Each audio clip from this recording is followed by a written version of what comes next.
好，各位同学哈，大家好，还有在线上的那个不管是我们的系友还是我们的同学，大家午安哦。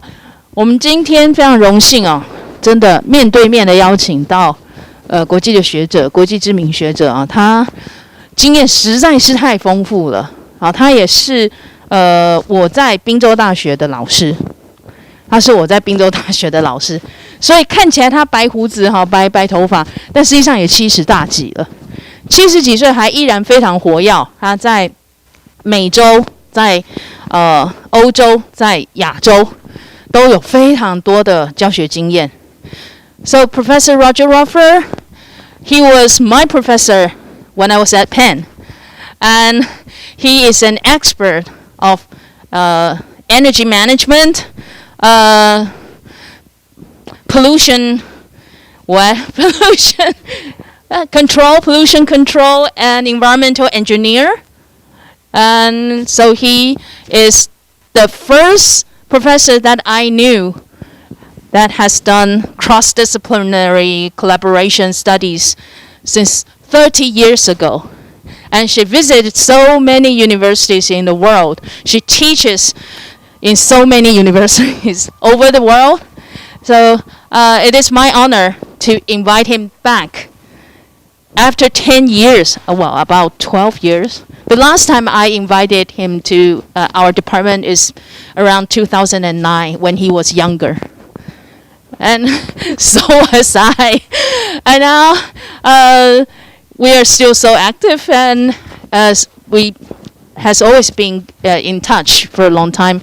And after pandemic, well, more or less, now it is another good chance for him to come back to NCKU, come back to our department, and to give us his latest insight of rethinking carbon mitigation policies. Okay, so let's give him a big hand, and let's welcome Professor Roger Raufer.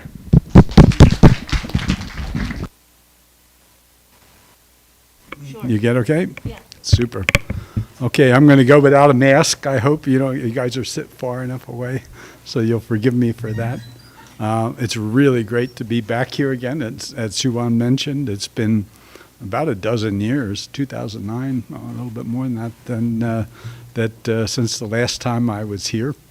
And so she was a very good student of mine at Penn, at the University of Pennsylvania. So, oh yeah, have another picture there? Yeah, excellent, okay.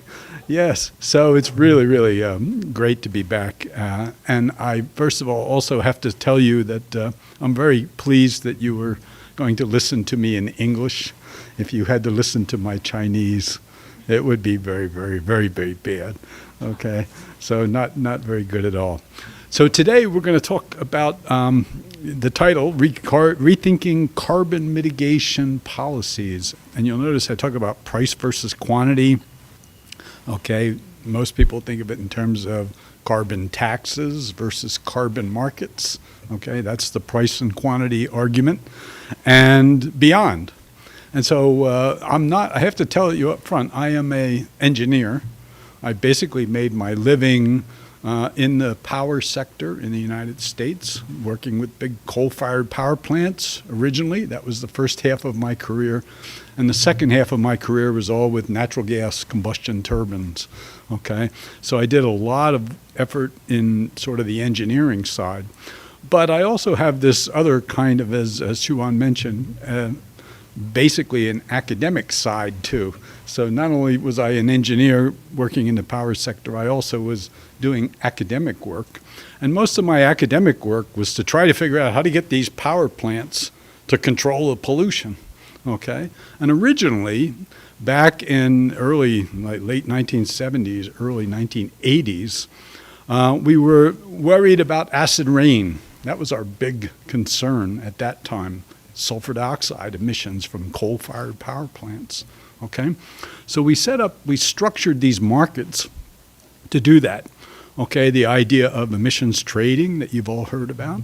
Okay, but our original markets were basically aimed at trying to deal with regular pollutants like sulfur dioxide and particulates and oxides of nitrogen and things like that. Later on, we were very, very successful with those markets.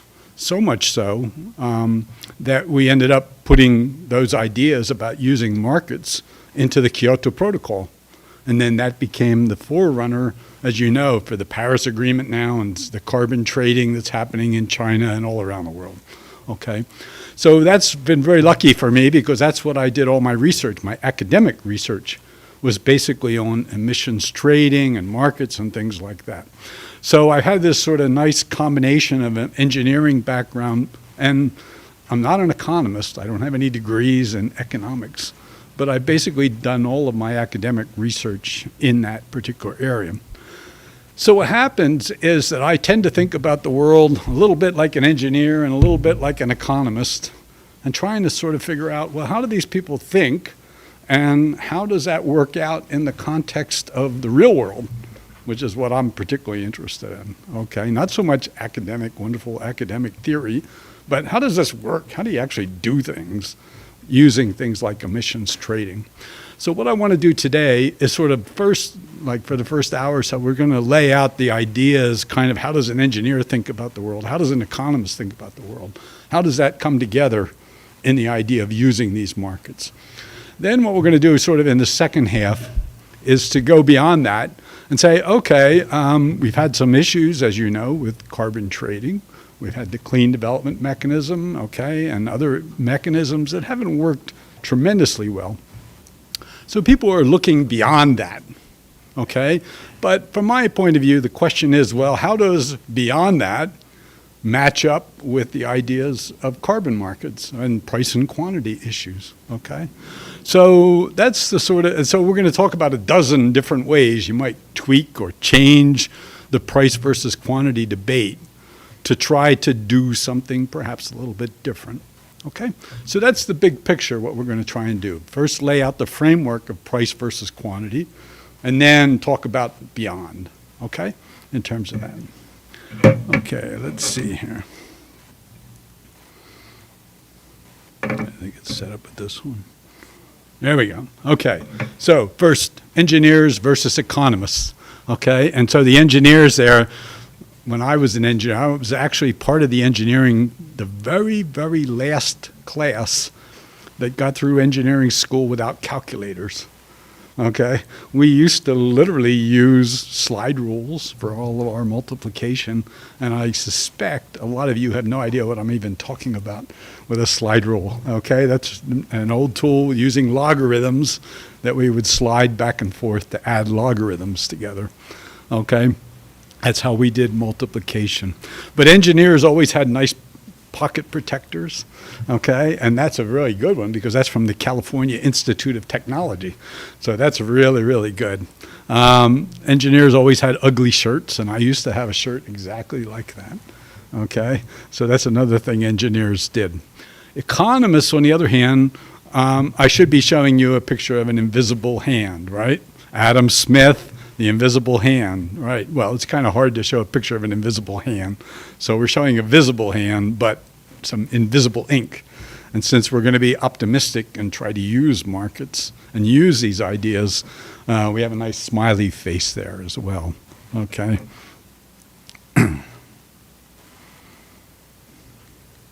Let's see here. I got to figure out which of these two I'm using here. That's it, okay. So, engineers, let's start off by talking about how engineers think about things. And this is a book from 2013 called 101 Things I Learned in Engineering School, okay? And you'll see the very first thing, literally the very first one, so much important, so very important that they put it on the cover of the book, okay, is this black box. And there's a black box with some kind of process in it. And then you got things going in, some kind of inputs and some kind of outputs, all right? And so this is very, very much how engineers think about the world. Everything has inputs and outputs, and that process could be anything. Could be a car engine, could be a distillation column in a refinery, could be a power plant, could be a city, okay? You got inputs and you got outputs. Okay, and so now the question is, well, okay, I got some inputs, things like raw materials and fuel and things like that, one of my outputs that I don't particularly like is pollution. Oh, so now what am I going to do? I'm going to have to deal with this somehow. Well, if you're an engineer, the obvious thing is don't do the process. Okay? Just don't allow it. Prohibit it. That's pretty simple. It works. Okay? But typically what happens in the real world is, we only use that for very extreme situations. Things like, for example, we don't allow manufacture anymore PCBs, polychlorinated biphenyls. We used to use them all the time in electrical transformers, but they're, long lasting chemicals that can cause cancer. So we prohibit them. We don't allow them to be used anymore. So, but we got to think about ways that we're going to tackle this problem. And of course, if we're an engineer, what are we going to do? We're going to think about what goes in, what comes out, the process itself, the design itself. And so we're going to come up with some kind of technology-based stuff that's going to look at what's going in and what's going out. So we can use input standards or fuel standards, very common. We put so much sulfur in distillates or lead in gasoline. We used to do that. Different levels of, pollutants that we might allow. We might go to the design itself of the process. Okay, I like to use a very simple example.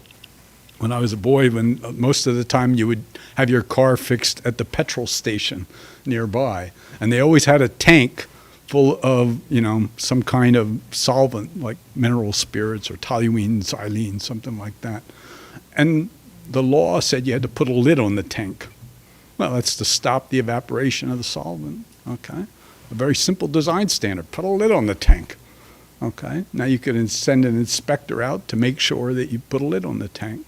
So we can do that. We can also use much, much more sophisticated kind of an approach. You can say use selective catalytic reduction on this kind of process or whatever, okay? So we can be very, very specific and very demanding in terms of the design standard itself, okay?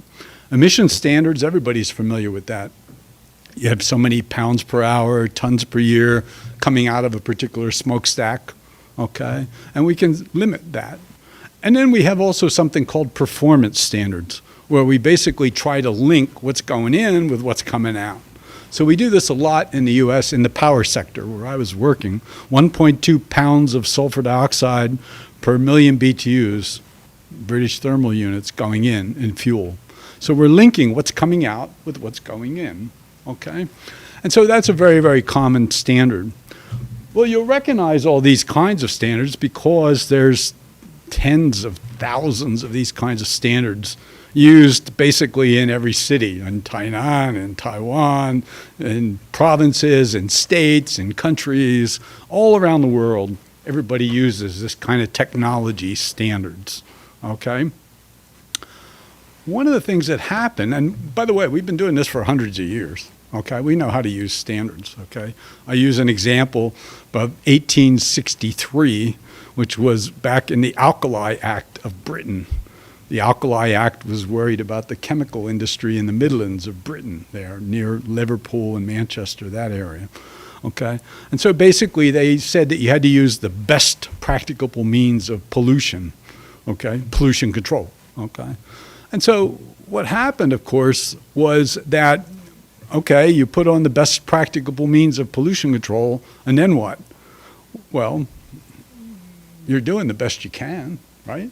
Whatever happens, that's what happens to the environment, okay? Because everybody's doing the best they can. They're using the best technology they can, all right? And then what happens to the environment? Okay, well, that's what happens. Well, that was great in the 1860s, but it wasn't so great in the 1960s, right? And by that time, people started saying, well, wait a minute. You're talking about these black boxes and inputs and outputs and standards of different kinds and things like that, but I don't really care about any of that. What I care about is the environment. I want a clean environment, right?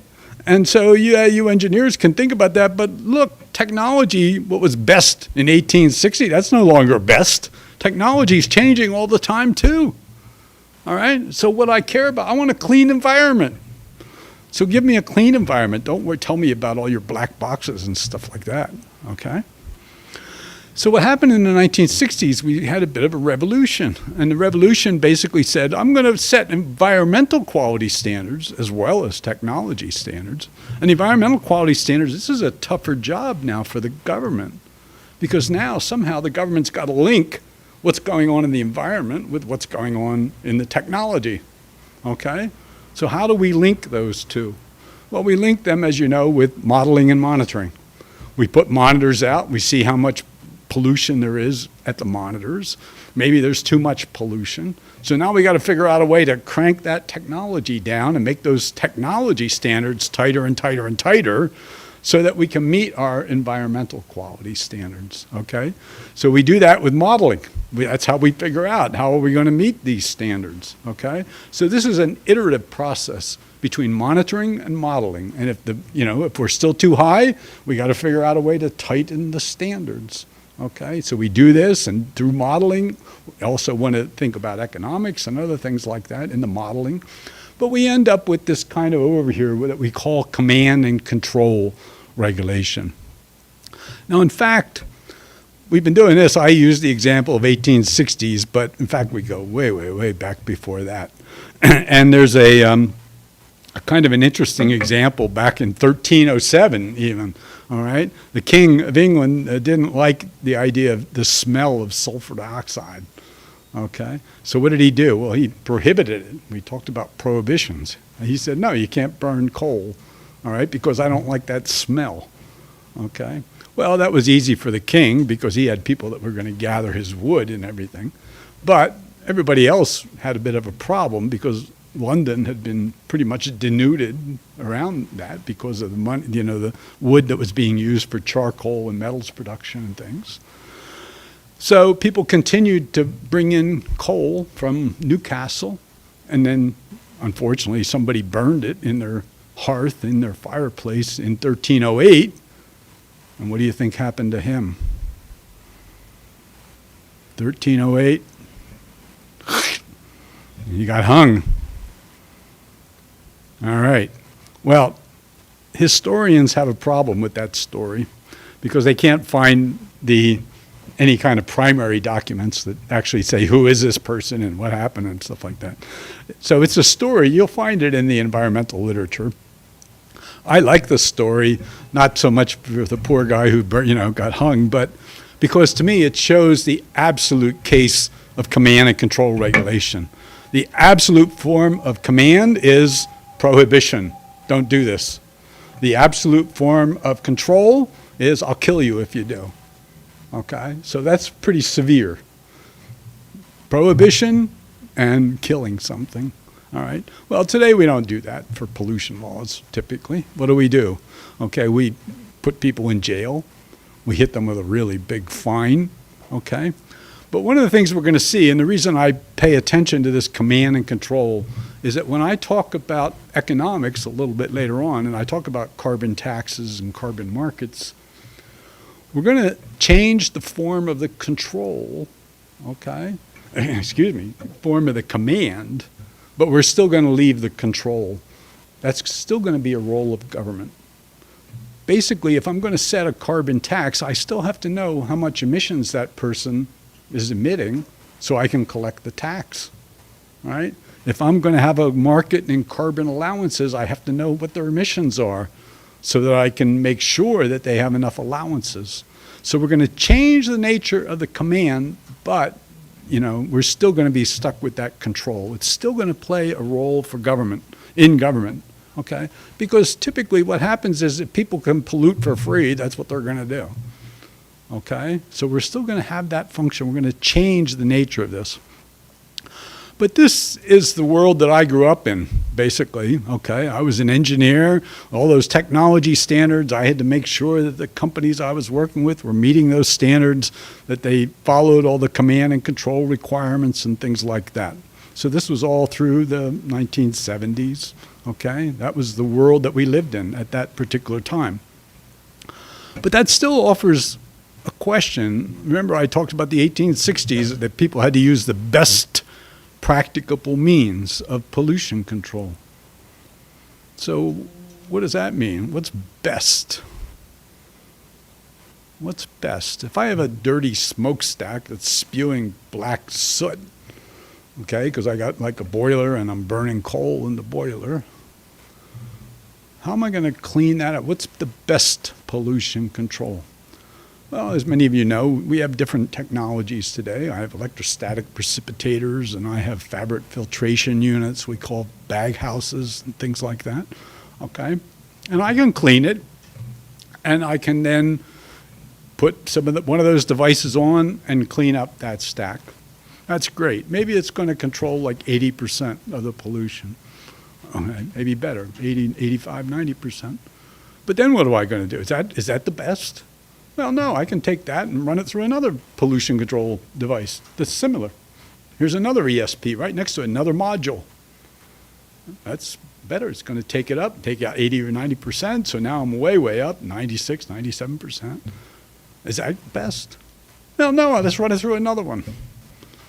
Okay, and then let's run it through a fourth one, and then a fifth one, and then a sixth one. I'll just keep cleaning and cleaning and cleaning and cleaning. Now, of course, that soot's going to change, the particle size distribution is going to change slightly and things like that. But the fact of the matter is that, you know, I can keep on cleaning and cleaning and cleaning and cleaning and cleaning. How do you think we get clean rooms that we're going to manufacture computer chips in, right? I just keep cleaning and cleaning, right, until I reach the level that I want. So now I got 7 or 8 or 10 units. I'm cleaning 99.9999%, whatever. Is that best? Can I manufacture computer chips in the exhaust gas of the power plant? Well, that's kind of stupid, isn't it? Okay. Now, in the sense, certain kinds of things, when we're dealing with toxic chemicals, we might require 4 nines or 6 nines, right? We can have 99.99% control. We can have 99.9999% control. We might. But we're not typically going to do that for our normal power plant. So the question is, how do we figure out what's best? Okay, how do we know what is the best? Well, this is exactly one of the issues that engineers have to deal with, okay? And so what they've done is basically thought about this in terms of dollars per ton, okay? If I think about that first unit that's taken out 80 or 90%, that's a real workhorse. That's doing a lot.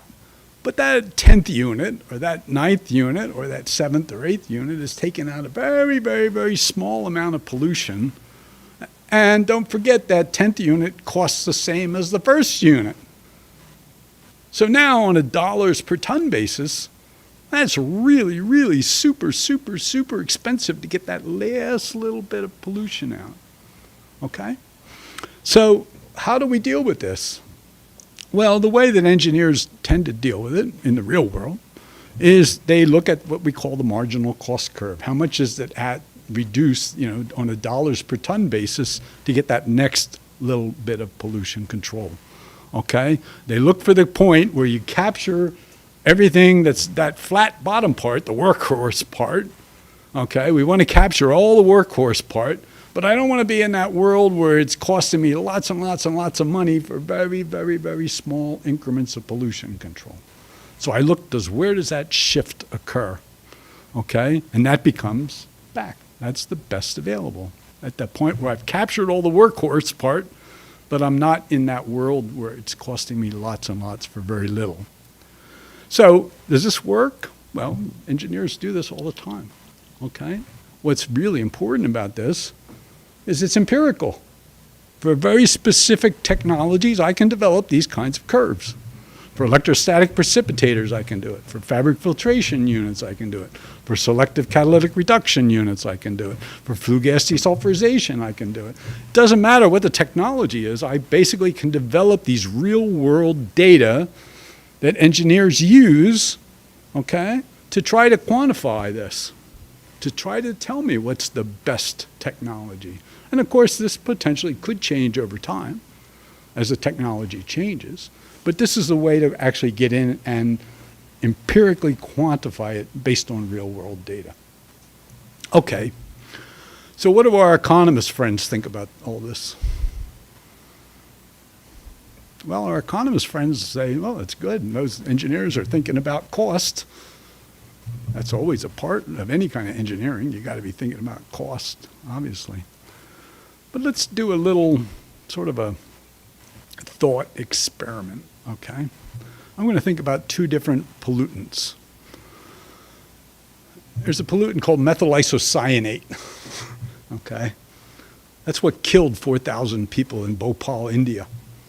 It wasn't really a pollutant that was typically emitted. It was an industrial accident, okay? But this was a chemical that they had to deal with in that plant that was manufacturing fertilizer and pesticides, excuse me, okay? And so you have to deal with that particular kind of pollutant. You're probably going to use a pack tower system of some type to be able to control that, okay? And you're going to be able, like any other piece of pollution control, to develop a marginal cost curve and to try to figure out what would be, where does that change from the really, workhorse to the part that's very, very expensive.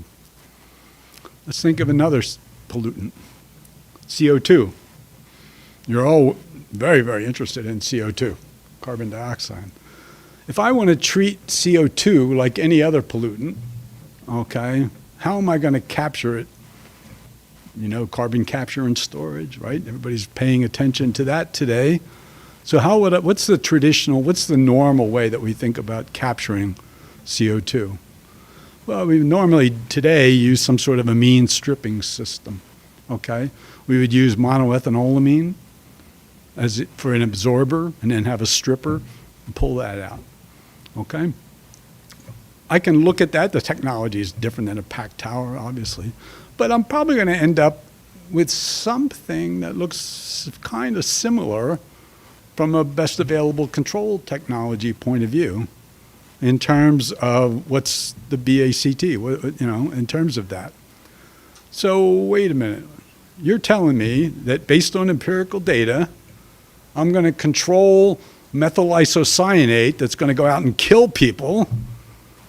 The same level of pollution control I'm going to use for something like CO2 that's going to cause global warming in a few years, but nonetheless is non-toxic.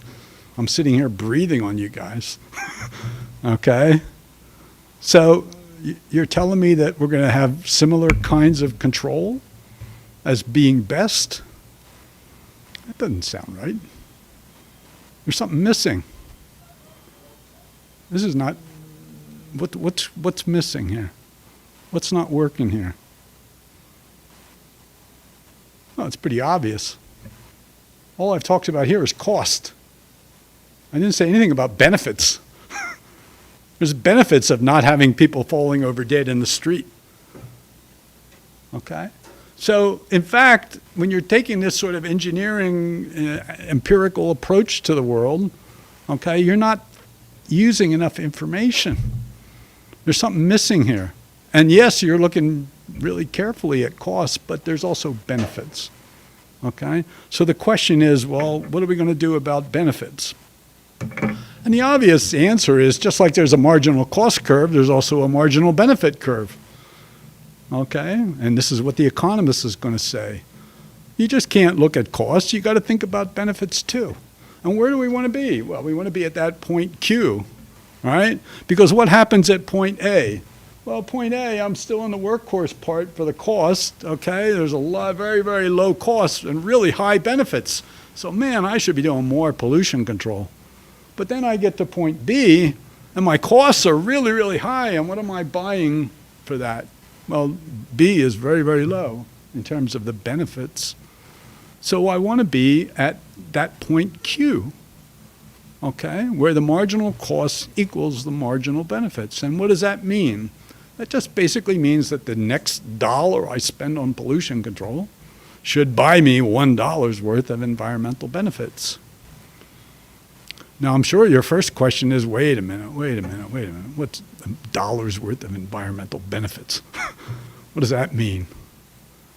Well, we're going to see. That's going to be really, really tough to deal with. Okay? Economists have been wrestling with this for decades, really since the you can go back to certainly to the 1950s, but even longer before that, probably. Okay? So we're basically going to think about the world in this framework, and we'll come back, I promise, to this question about the marginal benefit curve, okay? But the obvious question is, all right, remember I started this lecture with the invisible hand, all right? Is there some sort of invisible hand that's going to take us to the point where marginal costs equals marginal benefits? Do we have an invisible hand for that? No. It's going to take a government fist to get us to that point. Okay? But economists are smart folks, and they have come up with two different ways to get there. One coming in from the price side, that dollars per ton removed, and the other coming in from the quantity side, which I've already shown you as Q. Okay? So what do economists basically, and you'll notice one interesting thing here, I've sort of changed the labels. I went from marginal benefits to marginal social benefits, and I changed marginal costs to marginal abatement costs. Okay, so don't let me get away with that.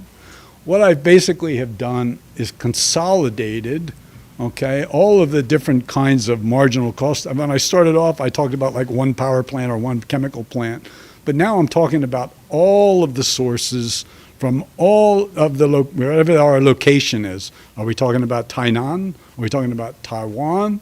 Are we talking about Asia? Are we talking about the world? Whatever. We're going to ultimately try to aggregate marginal cost curves, marginal abatement cost curves, and marginal social benefit curves. That's not an easy task either, okay? And just think about even the marginal benefits when I talk about aggregating something like that. You know, what am I talking about with marginal benefits? Well, there's going to be impacts on polar bears. So now I got to be thinking about a world where there's 1,000 polar bears, different than a world where there's 200 polar bears, different than a world where there's 5 polar bears. Okay, and so these kinds of things, somehow we have to incorporate. Not only do we have to monetize things, but now we got to think about it in those kind of marginal terms and put it in some kind of social benefit framework. Well, as I said, we're not going to be easily, we're not easily going to do that. And I'm going to give you a hint right now of my thinking. I'm not an economist. Remember, I started off by saying that. I don't think you can do it. Okay? At least any numbers that they tell me, I don't believe. All right? So we'll come back to a world where we don't really know what that curve looks like. Okay? But in the overall big picture, we're going to want to be at that point where the marginal abatement cost equals the marginal social benefit. And we now have two ways to get there, as economists have talked about. Okay? You can see the bottom left there is Pigovian taxation, where we're going to come in from the price side, and we're going to set a price on pollution. Okay? And that price is going to be equal to the point where those curves cross. All right? That's a very simple, very elegant idea that came about in 1920, The Economics of Welfare. Okay, that's the book that was published by Professor Arthur Bigot, okay, at Cambridge University. All right, and he basically said, okay, if we set that marginal cost, if we set that tax, okay, at that level where those curves cross, then what's going to happen? Well, you know what's going to happen. People are going to bitch and moan. Damn government. Okay, I used to be able to pollute for free, but now I got to have to pay this tax. That's the first thing that people are going to do, is complain. What's the second thing that people are going to do? You're going to figure out, how can I get out of paying that tax? I don't want to pay that tax. Okay? And what's going to happen, of course, is that people who have very low marginal costs of control are going to say, wait a minute, it's cheaper to put on that pollution control down at the very, very low levels, below that price, okay? Then I can end up, putting on pollution control cheaper than paying the tax. If my marginal costs are high, okay, then I'll pay the tax, okay? That's what's ultimately going to happen. But what happens then is you can see that those who have very, very low costs end up putting on pollution control. Those who have high marginal costs end up paying the tax, and we end up right where those curves cross. Simple, rational, elegant. So everywhere around the world in 1921 used pollution Pigovian taxation, right? No, that didn't happen. Well, why not? Well, we've already talked about one problem, which was if I'm going to set that tax properly, I got to know what I got to know what those curves look like, right? If I'm the government, I got to know what the curves look like, and I've already said, well, this is going to be tough. So that's one reason why it didn't happen, but that's not the main reason, and we'll come back to the main reason, okay, which I'll give you again another hint. The hint's going to be the distributional effects, not so much the difficulty in setting the tax or the curves, okay? Okay, well, that's one approach, but there's also another approach, okay, which is this idea of emissions trading. And what does emissions trading do? Emissions trading basically sets the quantity, okay? Instead of setting the price, we're going to set the quantity, all right, in terms of how much pollution we're going to allow. So the government basically says, okay, I'm going to allow so many units of pollution. We know how many are out there, total, okay? And basically what we're going to do is, you want to pollute, that's fine, you go right ahead and pollute, except that you have to have one of these allowances to cover that pollution, okay? So pollute as much as you want, but you got to have allowances for every time that you pollute. So now what happens? Well, the first thing that happens you already know, which is everybody bitches and moans. Damn government. I used to be able to pollute for free, but now I got to have one of these stupid allowances. And by the way, the government's going to set up a market where we can buy and sell allowances, okay? So now I got to go buy a dumb allowance that I used to be able to do for free, okay? And what's the second thing that happens? Well, same kind of thing. What's going to happen if I have like 100 units of pollution beforehand, and now I say, okay, I'm going to cut the pollution in half, so now I'm only going to have 50 allowances, all right? What happens to a price of an allowance if there's 100 people chasing 50 units, or 100 units chasing 50 units? What's going to happen is the price is going to start going up and up and up and up and up. And then as that price goes up and up and up and up, people who have very low marginal costs of control say, wait a minute, it's going to be cheaper for me to put pollution control on than to buy an allowance, okay? One of the things we're going to see, and we'll talk later on about how these markets development, because I'm being very simplistic here, saying, oh, there's a market and stuff. Maybe I can give the allowances for free and other kinds of things. Okay, we'll talk about that as we go along. But the basic idea, I think you can understand here, and we'll come back and talk about the specifics of the market actually working, okay? But the basic idea is if I literally cut the amount of pollution at the point where the two curves cross, remember, I mean, that's how we're setting Q, okay? When I set it at that particular point and allow people to buy and sell, okay, then what's going to happen is I'm going to have this emissions trading idea, which is just sort of the same, other side of the coin of the Pigovian tax. Theoretically, the same people are going to put on control, those who have the low cost. Theoretically, the price of the market should equal the tax that the government would have set, okay, because that's how we're going to reach that particular point, okay? This is in a theoretical kind of world, okay? And theoretically, what's happening, don't forget, is that I'm sending a price signal in both cases to tell people how many of those units to put on. Remember, we started talking about one pollution control unit or 2 or 3 or 5 or 10. This is sending a price signal telling them how many to put on. Okay, should I put on 5 units of pollution control or 2 or 1 or none? Well, this is, the market tells people how many to do. So I'm sending a price signal. So I'm changing the nature of the command. I still got the control. I still got to make sure people have allowances. Okay, but you can understand now that we can have these two different approaches, which are economic approaches that are sending price signals to the polluters about how to deal with this, okay? So basically, what have we been talking about so far? Everything I've been talking about is the engineering world and the economics world, okay? The engineering world is the one I said I grew up in the 1970s. The economics world will see basically people have had pollution taxes for a while, but not really very many, and we still don't have many pollution taxes. Europeans started using some of these for carbon in the early 1990s. We're going to see later on, I actually, believe it or not, was an emissions broker in 1981. That's long before most of you guys were born. Almost all you guys were born, okay? So 1981, I was actually an emissions broker. Now we'll see what I was brokering. I wasn't brokering allowances. I was actually brokering credits at that time, okay?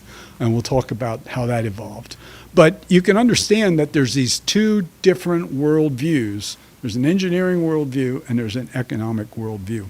What I'm going to suggest to you is a couple things. Number one, that we're getting this shift from the engineering world much more towards the economic world in recent years, okay?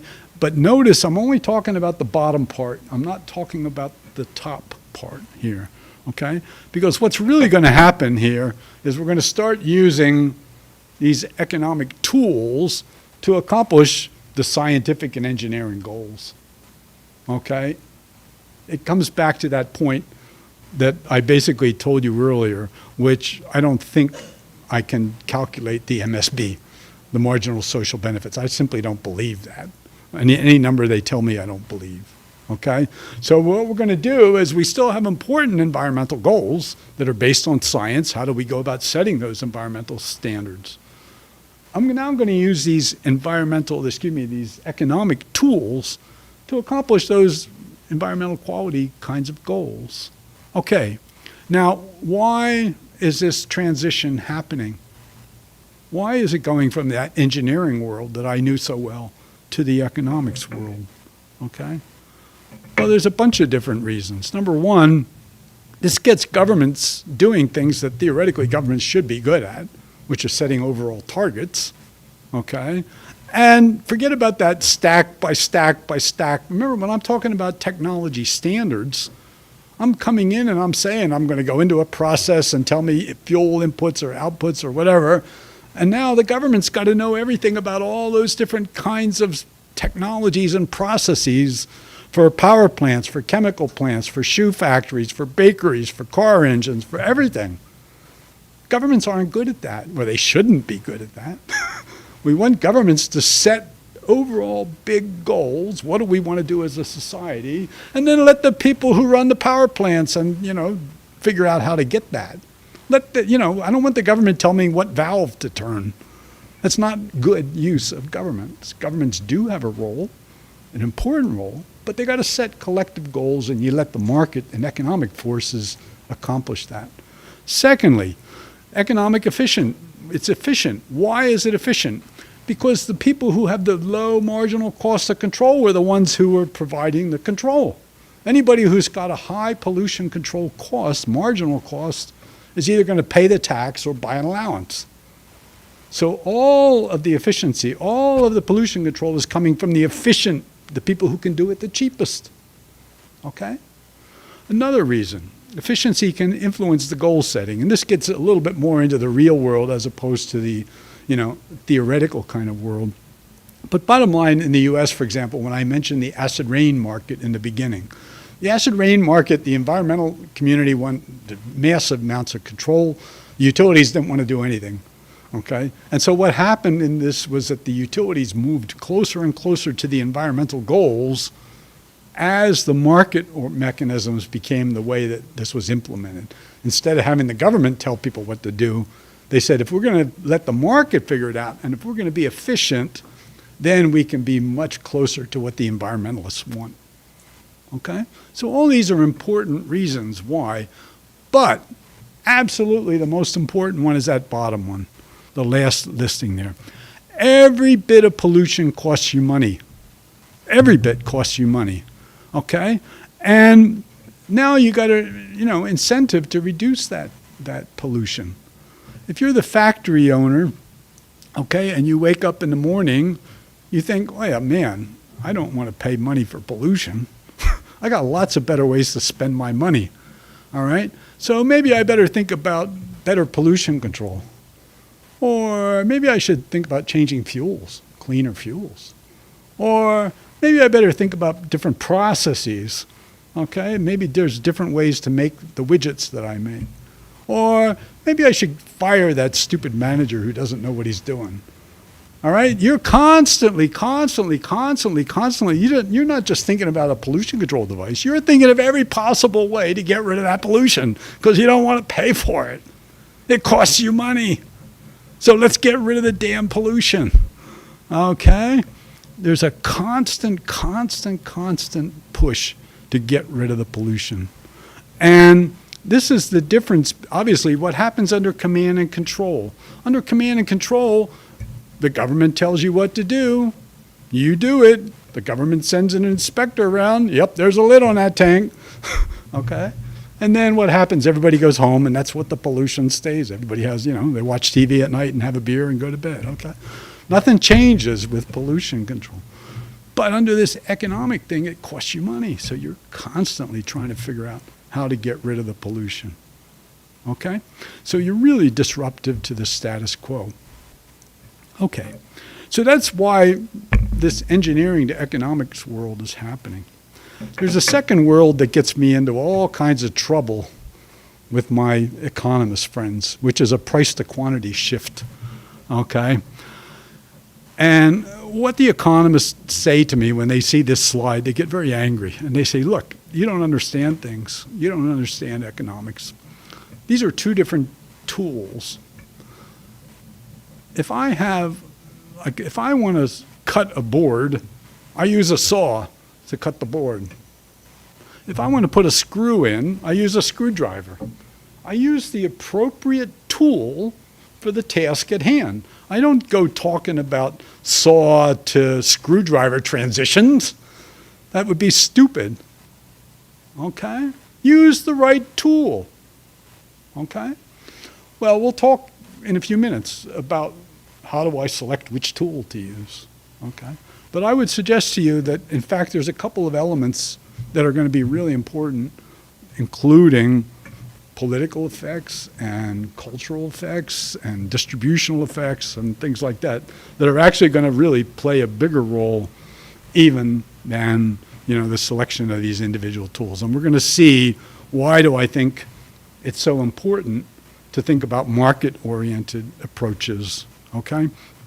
This came home to me very, very importantly back in the 1980s in the U.S. I had done a bunch of work on my acid rain, and I was very, very pleased when I received a call from, in 1988, we had a presidential election. Now, this is ancient history for you guys, I know. But who was the president in the U.S. in 1988? Who was running for president in 1988? Anybody have any idea? Who was the American candidates? 1988, this was after Reagan, so Bush Sr., not Bush Jr., Bush Sr. was the Republican, and he won. He became president. Now here's a real trivia question. Who was the Democrat that was running against Bush Sr.? I'm sure you don't even know. Okay. It was a guy who was the governor of Massachusetts, and his name was Michael Dukakis. He was the Democrat. And of course, I received a call from the Dukakis campaign, okay? And they basically said, we saw that you've published a book and you've done some research on acid rain. We didn't have at that time, any acid rain legislation. Would you please put together a position paper for the candidate to read about how to tackle acid rain? And I said, I would be honored to do that. I will talk about Pigovian taxation and price-based instruments. I will talk about market-based approaches using, quantity-based kinds of thinking about emissions trading. And they said, wait a minute. Did you just say taxation? I said, yes, of course, Pigovian taxation, price-based approach, quantity-based approach, two sides of the same coin. The guy goes, no. No, here's what you have to understand. Markets, good. Taxes, bad. Okay, markets, good. Taxes, bad. Okay, and so that was the Democrats, not the Republicans. Okay, this is the Democrats speaking like this. So it became very, very clear, even back then, that taxation is going to be a problem, okay, for dealing with these kind of pollution externalities. So basically what happened was I did what they asked. I wrote a whole paper about market-based approaches, quantity-based approaches. But that sort of gives you a hint, one of the things politically, about the difficulty of some of the price-based kinds of schemes, okay? I've already sort of hinted about some of the problems of the marginal social benefits kind of curve. I wanted to at least give you an idea about how economists go about doing that, okay? You have sort of, they want to use empirical data too, so they want to use markets, any kind of market-based approaches. There's other non-market-based approaches, and you can see the idea of direct is the most powerful one, showing revealed preferences. So you can use hedonic pricing, where you're like breaking down things like real estate typically into, if I buy a house that's got, 4 bedrooms and a kitchen and it's very close to a park, I can also have a same house, 4 bedrooms, a kitchen that's next to a landfill. I'm going to start seeing different prices as a function of that. So if you try to break out the parts of that, you could do, different hedonic pricing using different econometric techniques and trying to do that to try to break out the environmental amenities, okay? We use wage differentials. When people deal with toxic chemicals, they have to be paid a lot more money. So we can think about the environmental risks and the risks that their people are willing to take. Travel costs, basically this was one that actually went back to the 1950s, in which I lived very close to the Delaware River in Philadelphia, okay, in New Jersey. I live in New Jersey. And one of the things when they first studied that, they said, well, if I want to have a nice picnic and go swimming, and I live right near that river, well, I got to drive 2 hours to the Pocono Mountains to have the environmental benefits that I could have had if the river was clean. So they actually looked at things like travel costs and ways that you would think about environmental amenities that way, trying to quantify that as equivalent to travel costs. Surrogate markets, basically things like bottled water and other things. I'm worried about the risks of toxic chemicals in the tap water. I can think about environmental damage that way. Now, I think one of the things you can see is even in these really good data, I mean, this is the good data that we got, you can see that this is a very, very complicated task, and there's no computer program I just plug in and tell me the answer of what's the environmental benefit. I have to tease it out from a lot of different inputs to try to estimate these various kinds of environmental amenities, okay? And it tends to be very, very difficult to do. Same thing with the indirect, which is now I can use like dose response. I can look at a power plant, look where the pollution's going to go, estimate the damage that's going to cause to crops near the power plant. How much is the yield going to be reduced? I know the market price of a bushel of corn or a bushel of wheat. I can look at that and then transfer that pollution damage into a cost estimate for that area of farming. I can do these kinds of things using dose response, okay? And we can do this as well for health, things like hospital visits. What's the ambient levels of pollution I can monitor, or do dose response kind of things. How much doctor's visits, how many hospital visits, how much cough syrup do I sell? All kinds of different indicators that we can use, okay? But the biggest one that we use in environmental areas is contingent valuation. And in that, we ask people, how much is it worth to you to do this, to save the penguins in Antarctica, okay? And we try to put economic value that way.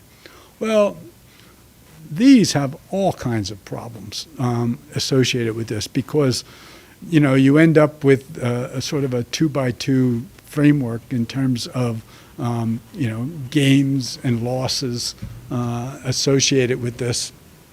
And you end up literally trying to, look at, income effects and other kinds of variables.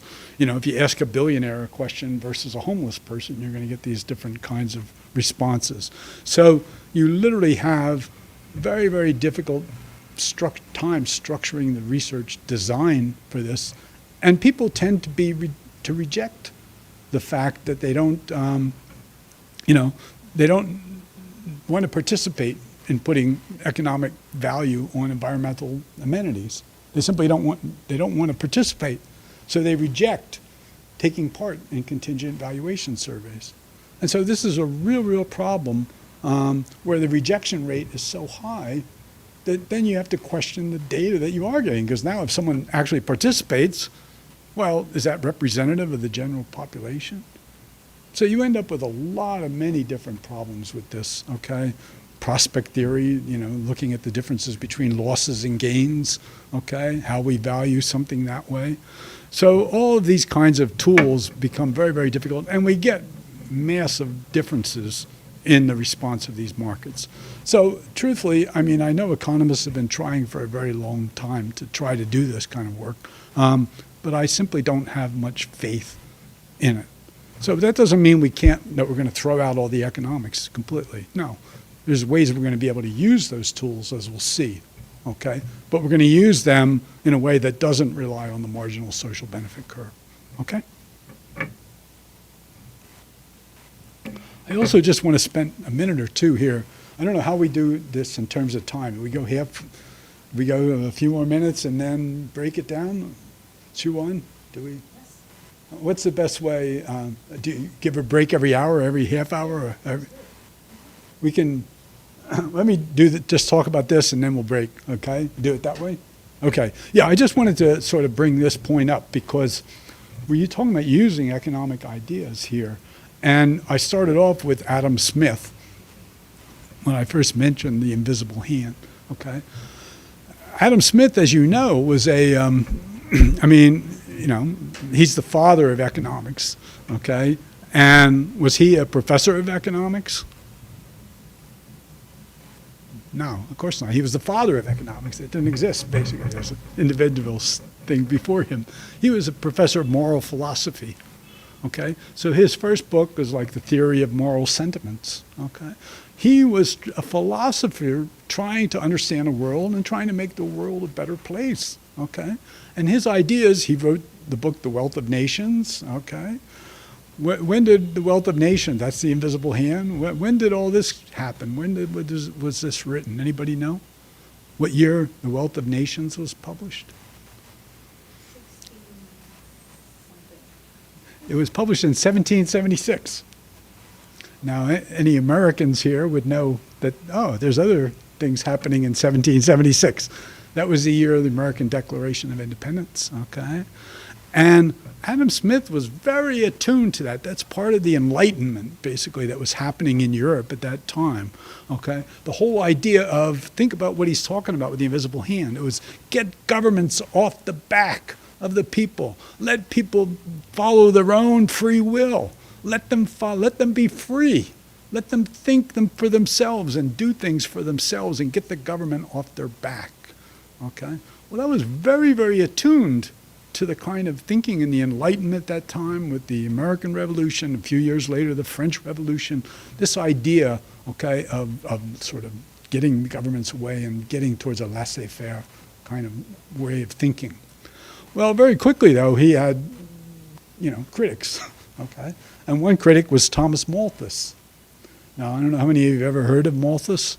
When we talk about, when I talk in China, obviously in mainland China, they talk a lot about Malthus because the one word that always comes up with Malthus is population, okay? People, so many people, okay?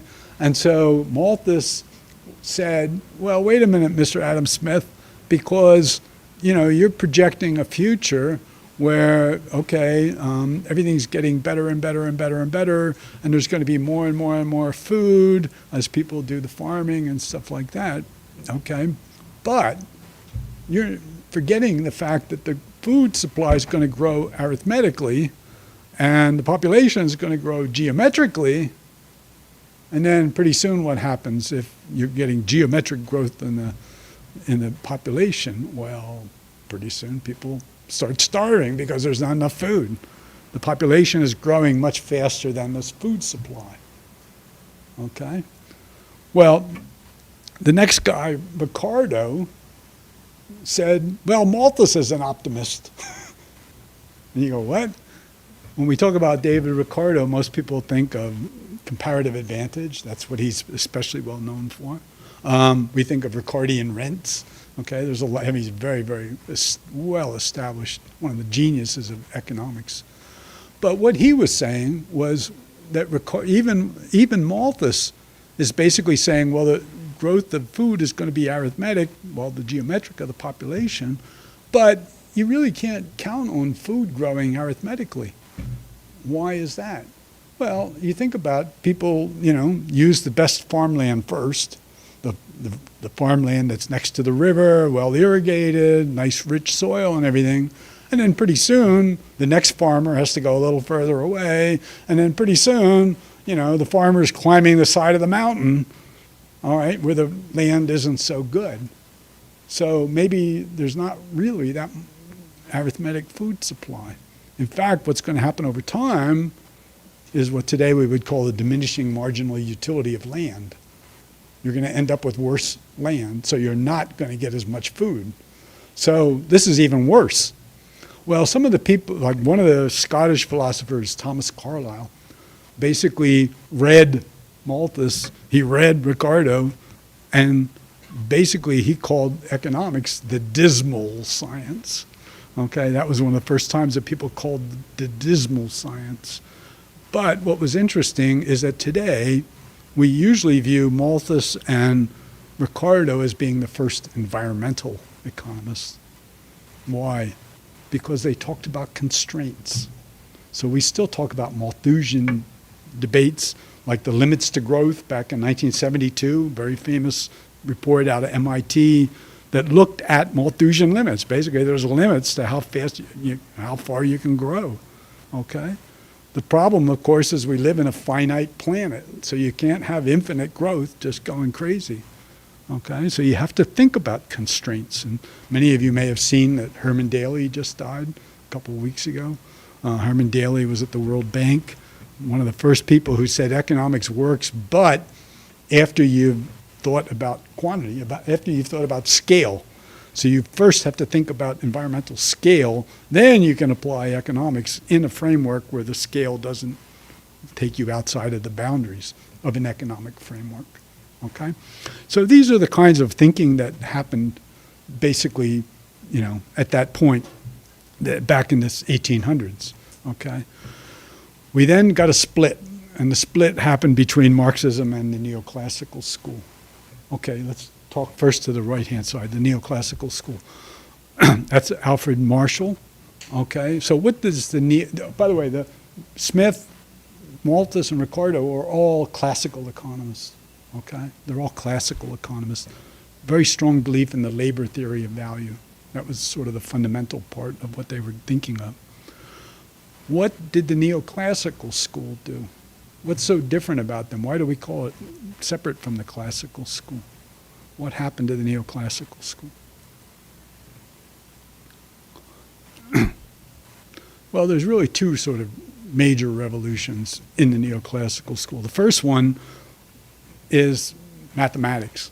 If you read any of the Smith or Malthus or Ricardo, you're just reading page and page and page of prose, okay? If you pick up an economics text today, what is it? It's all charts and equations and graphs and everything, okay? Totally different.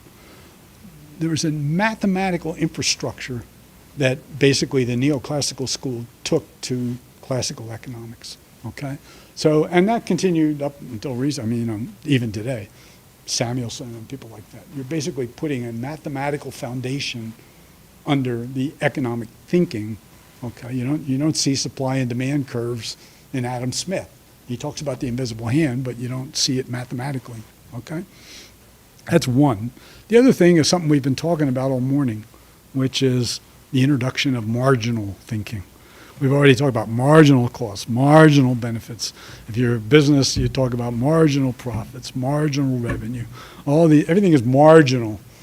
All that idea of marginal thinking came about as a result of the neoclassical school, basically Walras and Jevons and all those people, Marshall, okay? So this was a very, very big shift, okay, in thinking, all right? And you'll see that very quickly we ended up with two schools, basically a micro and a macro school. The micro school, let's start with the macro school. When you end up with 100 macroeconomists in the room, you're going to end up with probably about 100 different macroeconomic theories. They all disagree with each other.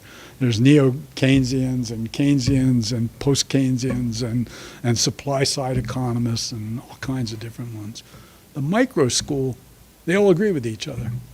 They all, 100%, they have truth, quote unquote, and they all agree, all right? Well, maybe there's one outlier or something like that, but typically they have a very consistent worldview. Not so on the macro school. The micro school is everything we've been talking about. So everything I've been talking about today is basically within that little box under microeconomics in the neoclassical framework. Now think about some of the things that I've talked about today. I talked about setting Q, all right? And that's an optimal level of pollution. Now, what does it mean to pollute? Well, it means to contaminate, to defile, to make dirty. And here I am, optimal level, 50 allowances, whatever, okay? If you ask Greenpeace, what's the optimal level of pollution? 0. Right, they don't want any pollution, okay? Now, we get into arguments about second law of thermodynamics and other kinds of things like that, okay? But the fact of the matter is that recognize the kind of thinking I'm talking about today has some baggage that goes along with it, okay? And the baggage is the neoclassical framework of the world, okay? I think it's a powerful way of thinking about the world, but it's not the only way of thinking about the world, okay? And it has some negative aspects of it too in terms of that. This optimal pollution levels may not be completely appropriate in all settings, okay? That leaves the other question about Marxism. I think, I always find it interesting because I teach at Nanjing, okay, and so I talk, all of my students have been grilled for years and years and years in Marxist thinking, and I always ask them, what did Marx think about the environment? And they always sort of look at the ceiling, okay. We don't talk all that much about Marx. We could have discussions about eco-socialism and various things like that. I can give you my personal view. My personal view is that Marx didn't really think too much about the environment. What Marx thought about was the big sort of political theater of, the arguments between the proletariat and the bourgeoisie and all the political economy kinds of elements of that were all taking place like on a stage kind of thing, and he never thought much about the stage. Okay, he didn't think much about the physical nature of the world that he was. Now, he was a classical economist in terms of labor theory of value, and so, if I have a forest, then how much is that forest worth? Well, how many man hours or person hours does it take to cut it down? Okay, those are the kinds of ways that you would value that, okay? So it's a very sort of standard classical kind of way of thinking in those kinds of contexts. Later on, we can talk briefly about eco-socialism and stuff. Okay, why don't we take a break? What do you usually, 10 minutes or 5 minutes, or what do you do? Yeah, let's take 10 minutes break. 10-minute break, and then come back, and then we'll continue talking about some of the economic framework, and then I do want to get to other ways of thinking about the world as well. Okay? Thank you. Take a break. You probably want to take down the... Good idea.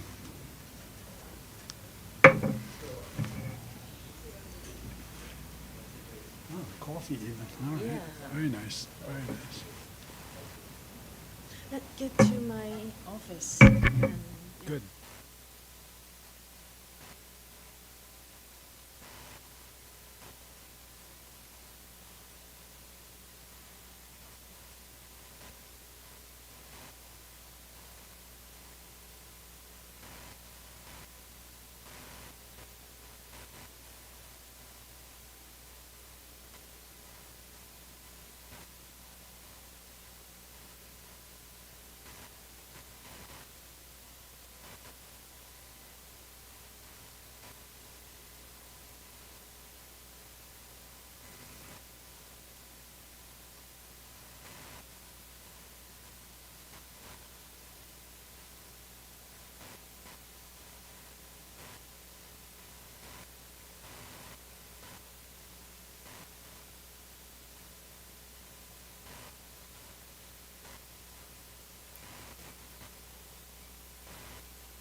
还是定着哎，那就会不行哎。哇！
对啊，然后但它已经加，就怕它不够大声。那如果真的不够大声，才会考虑要不要用麦克风，就怕它不习惯。可是我觉得那个麦克风好像没有很多，当然用这个，你刚才讲说你有觉得很大声，就感觉它要很对这个，对这个。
Do this again. Okay.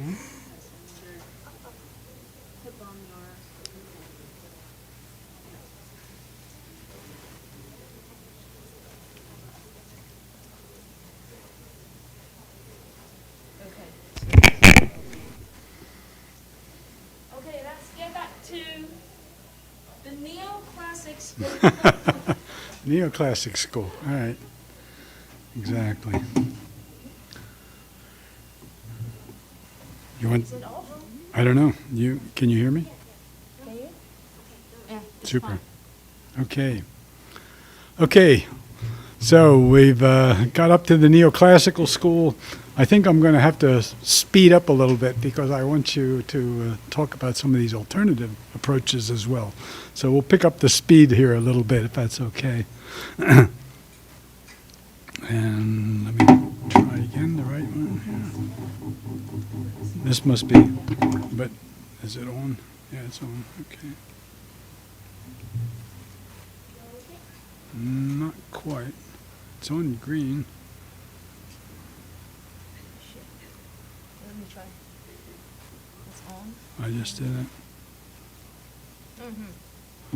What?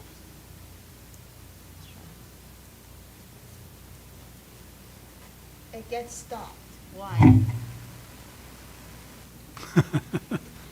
It's weird. No? It's not working.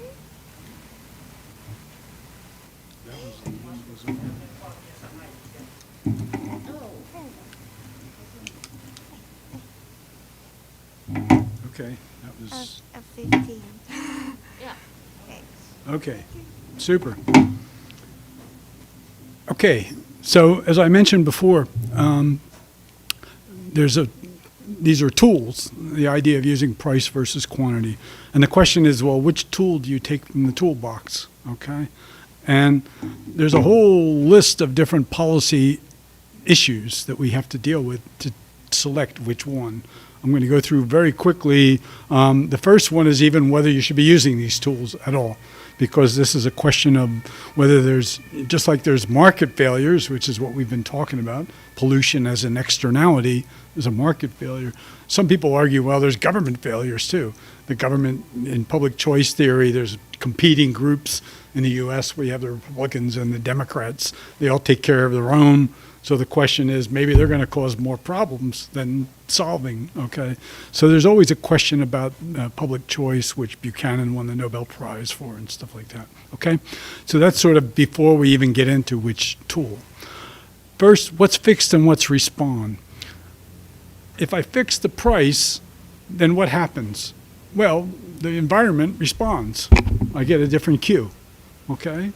I'm counting on that kind of response. If I fix Q, what responds? The price. So I'm either fixing the price and watching the environment respond, or if I fix the environment, the price responds. Now, if you're an environmentalist, which would you prefer?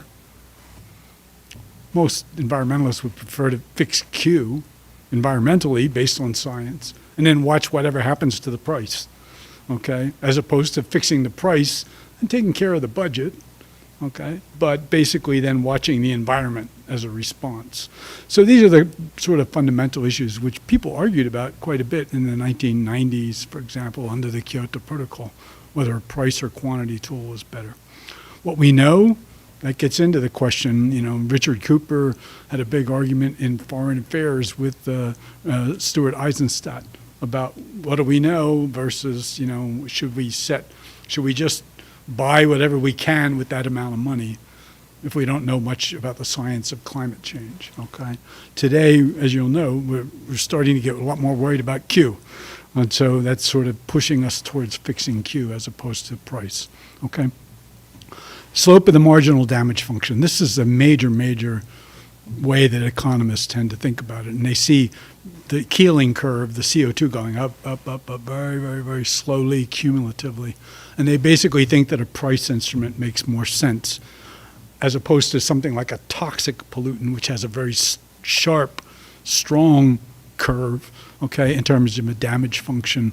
So then you're very worried about quantities when you're faced with a sharp curve. Okay, so again, we're moving more and more towards a world with tipping points, worried about quantity as opposed to that price. Okay, second best considerations. The world isn't sitting there waiting for our wonderful policy analysis about price and quantity. There's already taxes, there's already distortions in the market and things like that. Most economists, including Nordhaus, who won the Nobel Prize for his climate change economics, believes that price instruments are better suited to second best considerations than quantity. Okay, visibility. Taxes are very visible. People know about taxes.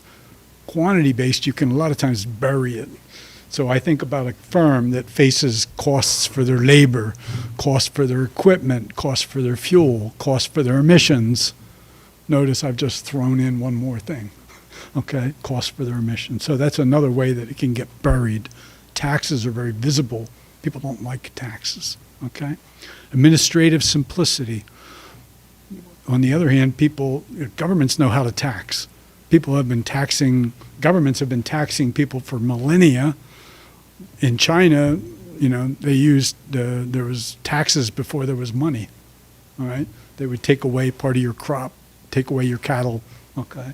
So taxation, governments know how to do very, very, very, very well. So they already have systems set up to do taxation as opposed to the quantity-based markets. There is one sort of different aspect, which is when you're dealing with growth, okay? It's very hard to raise taxes. If I fix Q, that pushes the quantity, basically pushes the price problem onto the polluters as opposed to the government. So the government actually finds it easier in cases of growth to fix Q as opposed to P, okay? And then finally, these two terms that we just talked about, cultural factors and political leverage. So let's take a look at that, because this is, I really think, partly what's happening. The main thing with taxation is the political economy, not so much the economic efficiency, okay? There's a big wealth transfer associated with taxation, where money goes from the private sector into the public sector. So much money that we have to think about ways to getting it back, okay? And we do that through a couple of ideas of revenue recycling. We can either do a tax rebate scheme. Tax rebate basically says, okay, I have a polluting, like you can think of in Scandinavia, where they basically tax things like NOx, oxides of nitrogen. You don't want to give the money back. There's so much money going into the government. They don't want to give it back to the same polluters, but what they do is they tax the pollution and then subsidize, for example, the electricity. So if you're generating a lot of NOx-free electricity, you're going to make out very well. That's what the government wants, okay? We can all do a tax dividend. Who owns the air? Well, the people, okay? So the idea is to tax the polluters and give it back to the people. We can do a tax dividend scheme, okay? Everybody gets some money that the polluters paid to the government, all right? It gets it back into the private sector again. And then we can offset income taxes. This is a very popular one. You may have heard about the double dividend, which basically says, why do I tax things I like income, and don't tax things I don't like pollution? That's kind of weird in a way, right? That you're going to tax the goods but not the bads. We should be doing exactly the opposite. Why don't we mostly tax the bads? Well, the problem is that if the tax scheme works, what happens to the revenue coming in with the pollution tax? Well, if it works, it goes down and down and down and down. The pollution goes down and down and down. So now my government coffers, are getting smaller and smaller and smaller. If I'm the guy running the government agency, I want my budget to go up and up and up and up. I want to be able to hire more and more and more people. So what's going to happen over time basically is that if a pollution tax is successful, it's going to go down. I don't like that if I'm the government. I want things going up. So that's why I tax income as opposed to taxing pollution, okay? So one of the ideas now has been to try to shift that. Okay, we're worried about how much money you're going to make if you're the government, but we can always go to the next year and offset the amount by the amount that you now collected from the pollution. Decrease that. That gives you the double dividend, okay? doesn't matter what kind of tax and what kind of revenue recycling, whether you're talking about dividends, whether you're talking about tax rebates, whatever, taxes are very, very unpopular, okay? People don't like them. This idea about the impact of the tax really came home to me in a project I did back in early 1980s. This was for a group called the National Commission on Air Quality. So this was a study I did about in Minneapolis, St. Paul. And we were looking not about carbon, we were worried about volatile organics that were going to violate the ozone standard, okay? So one of the things the commission did, the National Commission, was trying to figure out, could we use economic instruments like price and quantity, okay? And they basically asked us to look at this city, Minneapolis, St. Paul, and to say, well, okay, we know what we're going to do under command and control. Tell us how it would work if we did it with an economic instrument instead. We didn't call it a pollution tax, we called it an emission fee. It wasn't Pigovian tax because we didn't use marginal social benefit curves. What do? We basically tried to say, how much could we match the government reduction requirement with an emission fee, okay? So we had 19 major sources in the area, refineries and things like that.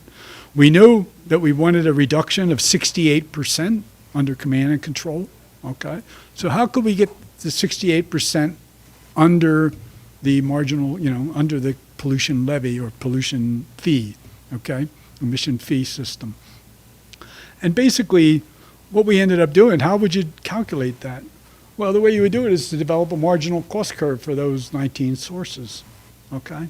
So that's what our job was to figure out what did the marginal cost curve look like for 19 sources. Then we could go to that point where we got the 68%, see how much it cost, and then that would be our fee, okay? And then we could analyze that. So that's what we did, okay? So we looked at an emission fee, and we found out that we developed a marginal cost curve. It's a little bit different than some of the ones I've shown you because we show savings there, okay? Why was there savings in a marginal pollution control cost? There was big refineries in Minneapolis, St. Paul, and they were putting out a lot of volatile organics, okay? And partly what happened, actually they were owned by the Koch brothers, which are a very right-wing libertarian number of people in the U.S. who support the Republican Party. What we found was that a big part of the reduction could be got very efficiently by putting floating roof tanks onto storage tanks as opposed to having a fixed roof tank. What happens is when you fill up a tank, you're pushing up against the vapor pressure of the top of the, whatever's in the tank. And so what do they normally do back then was they would open a release valve and then just allow those vapors to go up into the atmosphere. But if you have a floating roof tank, then the roof sits on top of the level, so you're never pumping against the pressure, okay? So what happens is all those vapors that used to escape are now product. That was your gasoline sitting in a tank. So now you could sell that gasoline for a profit and actually do very, very well. So we actually ended up with savings for a significant amount, okay? But even having said that, you can see that we were showing that it was much more efficient. We could get 25% cost savings on the pollution control. That's pretty good, 25%. So boom, let's go do an emission fee, right? Right? Well, wait a minute, there's something we forgot, which is that there's all those uncontrolled emissions still. Remember, we're only controlling 68%, right? There's 32% still going out the stack, and you add up all that fee, that $466 per ton, that's $10 million. That's 8 times the pollution control costs. That's 26 times our efficiency gain. That's all money going from the private sector to the government. So what do you think the private sector said? Are you kidding me? Forget that idea of a pollution tax. We don't want any parts of that. And boy, they went crazy to make sure that didn't happen, right? Because how much did it cost them? They had to do what the government said under command and control. But then they did it, and then the government went away. And now, into this scheme, they had to keep paying and paying and paying all that money. They didn't want any parts of that. They were very, very, very strongly angry and, fighting against this. So politically, this was not going to fly. Okay? So I think this brings home to you. Now, this is an example, a very specific example, but the idea certainly woke me up about, wow, this is a very, very different political problem. Okay? So that's one of the things that happens with price-based schemes. So what do you see? That nobody likes taxes, including carbon taxes. And so we have Washington and Maine. These are all blue states. They're all Democratic states. And they're all saying, forget it. We don't want taxation. And then you have the yellow jackets in France and everyone, okay? They're all fighting. Nobody wants these kind of carbon taxes. Everybody hates taxes, okay? So let's think about this quantity-based approach instead. Now here, the government wants, let's just take an example. The government wants to cut the pollution in half, which is, by the way, exactly what we did when I told you we did the acid rain program. That we had 19 million tons and we took it down to 8.95 million tons. So literally almost exactly half, okay? We cut the pollution of SO2 in half. You're a polluter. Last year you put out 10 units. Now the government says, I'm going to cut the pollution in half and I'm going to give you the allowances. I'm going to give them. Forget about buying them. I'm going to give you the 5 allowances. So now the question is, how much do you put out? And most people think, well, the government's cutting the pollution in half. They gave me 5 allowances. I guess I'll put out 5 allowances. I'll put out 5 units of pollution. But of course, that's not really what goes on, is it? Because what's going to happen is your answer depends upon 2 things. How much does it cost me to control? And truthfully, how much does it cost everybody else to control? Because I can tell that through the price of the allowance. Okay? So you can think of a bunch of different cases. Maybe my costs are very low. The allowance market price is really high. So I'm going to control 90%. Even though the government gave me 5 allowances, I'll take it all the way down to 1. And then I got 4 allowances I can sell to somebody else. Okay? Or let's take the other extreme in case number 3. My costs are really, really high. The government gave me 5 allowances, but the market price is really low. I'll just keep on doing what I was always doing, which is the 10 units of pollution. So now I'll just buy 5 allowances, okay? And I'll keep on doing the same amount I did before. You can understand then that what happens is the efficiency of the scheme doesn't depend on the allocation. This is what we call the independence property, okay? The efficiency depends on the market, the marginal cost of control for the company, and the market price, which tells you what everybody else's costs are, okay? That's how you make an efficient decision, okay? So basically what happens then is the government really has 2 questions about doing this. Number 1, how big is the cap? How big is Q? And you can think about this like being how big is the pie, okay? Remember I told you that the SO2 that we did for acid rain, we cut the emissions in half.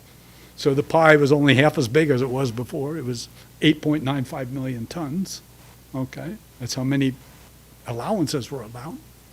And then how do you slice it up? But the question about slicing it up is based on 2 different things. How do I do this? Number 1, I can sell it. I can sell allowances if I'm the government. Or let's go to the other extreme. I can give them away, okay? So I really have 2 options. Okay, I can sell them or give them away. What happens then is when I do 100% auctioning, I'm basically back in my Pigovian tax world. All the money's going from the private sector into the public sector, to the government. Okay? And the other we call by a nice name grandfathering, which is basically a giveaway. All right? I'm going to give it to the polluters. So I can do 100% giveaway. And you'll see in our acid rain program, we actually did 2.8% of auctioning, but almost all of it was a giveaway. Okay? We mostly gave away the allowances. Now, think about that for a minute. I'm giving away the public resource to the polluters, right? I mean, that's access to the atmosphere, Why 2.8%? Well, we had two issues that we were worried about. The first one had to do with, nobody knew how this was a brand new market. We didn't know. So part of our 2.8% was price discovery. We were trying to let people figure out how much is an allowance worth. And so by having an auction early, we could do that. We could get price discovery. The other thing is that we were worried about the independent power producers. And the independent power producers basically were saying, hey, you're giving all those allowances to the utilities, but they're not going to sell any to us because we're competitors. So basically we needed some kind of an escape valve, if you will, for people that wanted allowances that the utilities wouldn't sell to them. So we always had an auction with a couple percent that was available. If you really had to go to the, if it really cost you, you could go to an allowance and buy it in an auction. So the key point here, though, is that you can be anywhere on that curve, okay, or anywhere on that beam. I can be at, 60-40 or 40-60 or 80-20 or 20-80 or 50-50 or whatever. I can be anywhere along that line because why?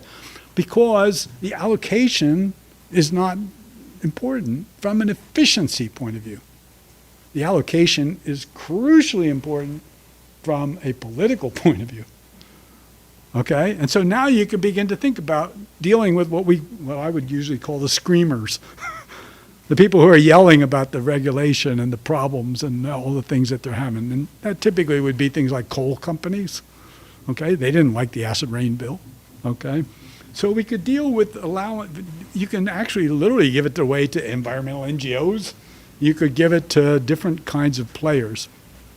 We ended up having a very successful acid rain program because the way we ended up dealing, we had a lot of screamers. We had people that wanted special deals. In fact, in the Clean Air Act, we have 30 pages of special deals, okay? Like all these different people that, Ohio said, oh, we're putting on scrubbers early. You should give us some special allowances. Then we had people who do energy conservation. Oh, we're doing energy conservation, which will get rid of SO2, but also NOx and particulates and everything else. You should really give us a few extra allowances. So what ended up happening was that we ended up taking the pie, which was 8.95 million tons, and the pie kept getting bigger and bigger and bigger with all these special deals. That's happened in Congress, obviously. Then what happened was the way the law was written was that EPA was responsible for getting the pie back together again, back to 8.95 million tons. But what they did was they took the pie and made it back again, but they kept all the slicing. So everybody took a haircut. Everybody got a little bit off the top. They didn't quite get everything they wanted, but they still got most of the political bargaining. That's a powerful tool for a congressman, okay? To be able to keep the political bargaining in place and still meet the environmental goal of the 8.95 million tons, cutting the pollution in half. What happened 3 years later, when Al Gore, Mr. Environment, tried to do a BTU tax, trying to use a tax scheme? Same thing, it goes into Congress and everybody wants their special deal. Oh, there's poor old people in New England and it's really cold in New England. You can't tax the old people, okay? And so we went through all the different schemes and what happened? Everybody who got off the hook, that would be they didn't have to pay the tax. And then the environmental reduction would not happen. And you didn't get the income that they were going to use it for, which was, the deficit reduction. So what happened was it was death by 1,000 cuts. The politician was sitting there saying, okay, I'm going to let these people off the hook, all the old people in New England. The only way I can really keep the scheme the same is to make more tax for you, to let them off the hook. That's not a political thing. You're going to tax me more because you're going to let him off the hook? No, that was not a good deal politically. So we ended up with 1,000 cuts, and it killed the program. So I think you can begin to see that why do I talk about price to quantity shifts? Okay, the quantity politically is a lot more easier to deal with than the price-based kinds of instruments, okay? And this is true even though all the political systems tend to be different. Think about this. Europe which historically was a price-based system, taxes and things like that, okay, all of a sudden comes up with carbon markets, the EU ETS. China, I already talked about, China's been taxing people for millennia. What's China do? Oh, China does a carbon market. This is kind of weird in a way when you think about it. All these countries that were price-based suddenly are doing quantity-based instruments, okay? Now, the Americans are special. They're off the deep end because they're politically dysfunctional, okay? Completely dysfunctional. But we do have markets in California, and we do have them in the Northeast U.S. in the program called RGGI, okay? But basically, this is part of the reason that the politics are really so important and quantity-based as opposed to price-based. Okay, let's move on. So this is a summary, sort of. Quantity-based can avoid that wealth shift, all right? In fact, the wealth shift can go the other direction. The grandfathering, if I'm giving you allowances, I'm giving you something that's worth something and it's part of the public resource. So it's actually moving, instead of moving from the private to the public, it's from the public to the private, all right? So, and by the way, this also caused some big problems when they set up the EU ETS. They had massive windfalls because the companies were taking those nice gifts from the government, all right, and then charging their customers at the market rate. So they got something for free and then charged their customers billions. So yeah, this actually, you have to worry. And that has led to a shift over time, more and more and more towards auctioning as opposed to grandfathering. Okay, that's happening in the EU, it's happening around the world. Okay, we're utilizing markets and brokers and all kinds of entrepreneurs and stuff, but here's the key point at the bottom. The market picks the winners, the funds are not moving through the government. The government fixes Q, the government has a major role, but the money is not flowing through the government like it does under a tax. That's a very, very, very important political distinction, okay? And people, libertarians and the Koch brothers and all the people who push for market kinds of orientations, this is part of the reason this quantity-based approach works, okay? So I always thought this was an interesting quote from the 1980s, Robert Nelson. He was a professor of economics in Maryland. Basically said the ideological issue raised in price versus quantity in some ways is as deep and as old as the question of socialism versus capitalism. And it comes back to that fundamental point we just talked about. The fact of, is the money flowing through the government or not? Okay? And under these kinds of taxation schemes, yes, it does. It has to come back somehow through revenue recycling. But it's those market-oriented ideas, basically, that are much more attuned to the kind of capitalist idea that we've been talking about. Okay, I want to throw one more curve in here because I've mentioned before that I was an emission broker on credits, and many of you know about carbon credits are different than carbon allowances, okay? Back in that time when we were talking about all these economic approaches, it wasn't like we said, boy, those economists, they're really smart people, let's go do a market. It didn't quite work out that way. What worked out instead was we had a lot of problems with the command and control program. So we introduced this idea back in the 1970s, okay, about saying that we would introduce a different kind of trading. We typically, as you know, call a quantity-based approach something called cap and trade.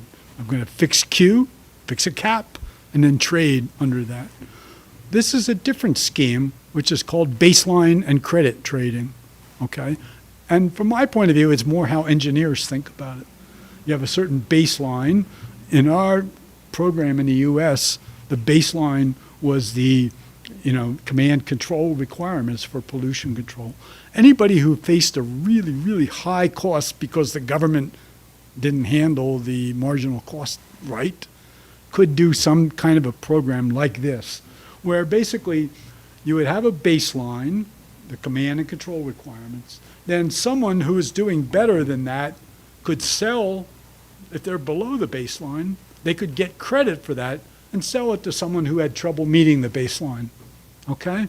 So this is a baseline and credit scheme, okay?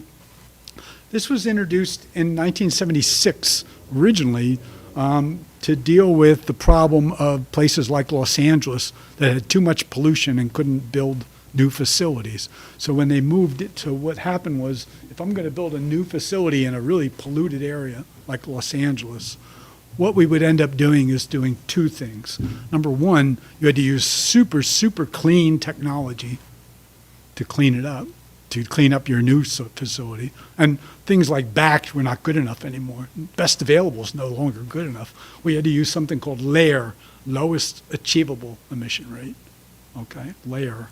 That was number one, squeaky clean technology. But number two, even if you use squeaky clean technology, you were not at 100% control. You still had some pollution coming out.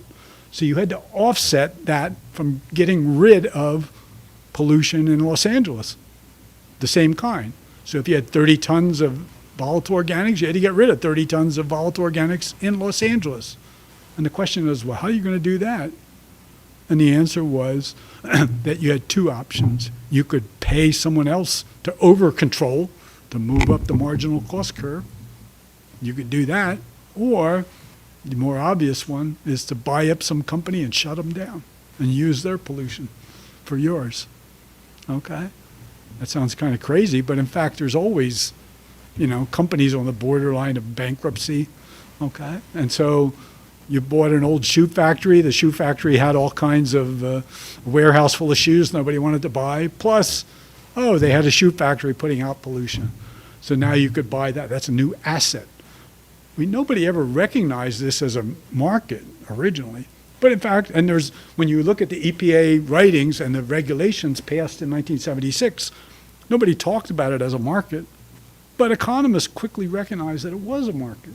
And so they introduced a number of different mechanisms, okay? We had things called offsets and bubbles and banking and netting and all these different tools that were different ways that we consolidated the credit market back in the 1980s, okay? So this is introduced. Now, the reason I talk about all this is that it turns out that credits are a big part of the carbon market today, just like allowances are part of the market. So today we have both markets of sort of an engineering world and an economist world. And so this is the baseline and credit kind of an approach, which engineers tend to do.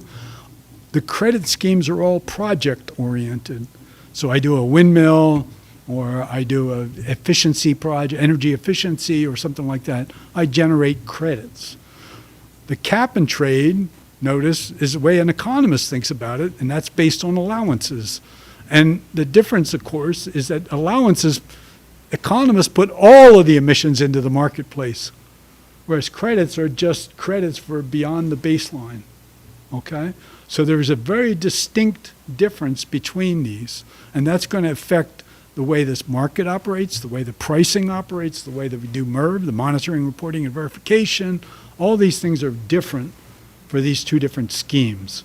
And that's part of the reason I talk about how engineers think about the world and how economists tend to think about the world. The economics approach is a quantity-based cap and trade. The engineers' approach is a project-oriented kind of baseline and credit scheme. Now, this is not perfect either. We're going to see some problems with some of these issues as well, okay? So when I talked about the acid rain market, what happened? Well, we still had all command and control for SO2, and we still had local air quality focusing on this credit trading market that I talked about, SO2 ERCs, emission reduction credits. But then we introduced this acid rain thing where we introduced emission allowances. So now you begin to see different multiple tiers of regulation, okay, where we have command and control, all the technology stuff. We have credit trading, which is the baseline in credit, and we have markets, which are the quantity-based allowance kind of markets, okay? Now, these are all going to play out, as we're going to see, when we deal with the carbon market, too, okay? So, quick results, worked pretty good. It was really so successful that we basically pushed the idea into the Kyoto Protocol to use these kind of market ideas. So let's talk to carbon now about climate change. I'm not going to spend a lot of time talking about climate change. You already know a lot about that, I'm sure, in your other courses. Obviously, the key point is that we're in the Holocene, leaving the Holocene to the Anthropocene. But the key point is it's been so stable. All of civilization has been in this very, very, very, very stable level. So now we're pushing outside of the stable level. I'm sure you know about the IPCC reports. We'll skip that, all the different countries facing that. This is kind of an interesting question about the 1.5 degrees C, okay, going back to the Industrial Revolution. You may have seen these kinds of curves before.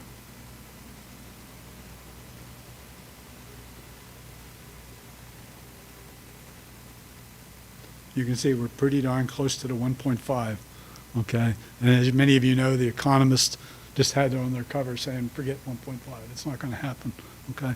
So this is a big, big issue, obviously.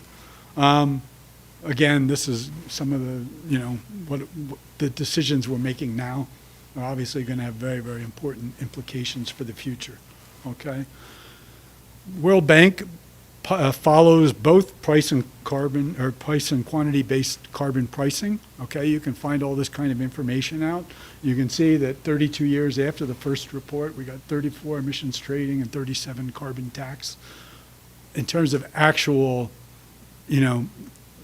physical coverage, it's much higher towards the quantity-based, like I talked about. So, like for example, the EU ETS, the emissions trading scheme, is one program. So, you can compare one small carbon tax program in Denmark with the whole EU ETS. So there's a lot more emissions covered by the EU ETS. You can see the big step function was 2005. That was the introduction of the EU ETS. And then China back in, 2020, I guess, coming in with that major program. Okay, all around the world, you've seen these kinds of things. This is the Kyoto Protocol kind of market, and things begin to get a little bit complicated now, where you have different kinds of instruments being sold for different purposes at different prices, okay? So Kyoto has had 3 programs, 2 credit trading schemes and 1 allowance trading scheme. You can see there was ERUs, emission reduction units. This was between Annex 1, countries that took a constraint. CDM, probably most of you are familiar with CDM. That was big. Some people called CDM, it stands for the Clean Development Mechanism. Some people said it's the China Development Mechanism. China walked off with 1.84% of the CDM market. So China was a massive, massive player in the CDM market. Why was China so important? Okay.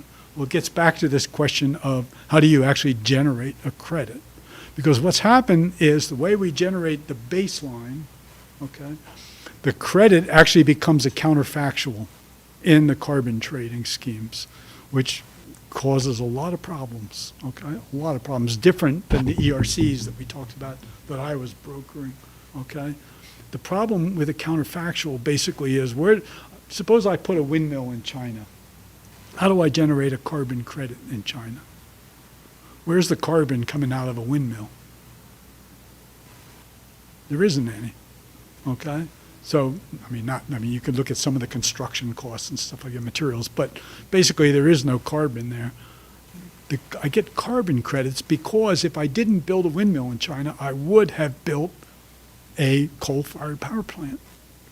So because China was so dirty, and I'm going to put clean technology instead of dirty technology, now I can generate carbon credits and sell them to the the ETS, the emissions trading scheme in Europe, okay? So that tells you right off the bat, wait a minute, this is a little bit scary, okay, about the fact that I'm going to generate carbon credits from what would have happened in China.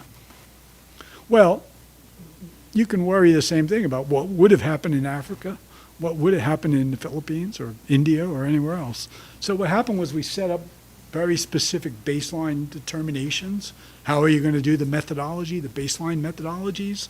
How are they done? This is all transparent. There's a couple hundred baseline methodologies for very specific technologies that the UN publishes, okay? And that all became developed under the Clean Development Mechanism, okay? Now, China in particular had some really obvious things. Number one, China was growing like crazy because remember the Kyoto window was 2008 to 2012. So, and the EU ETS started in 2005, and actually CDM could generate credits after the year 2000. Now, a lot of the legal things were not in place to do it at that point, but very early, by 2005, you could generate credits, okay? So what happened was now you had supply and demand. You had supply from places like China, you had demand from places like Europe.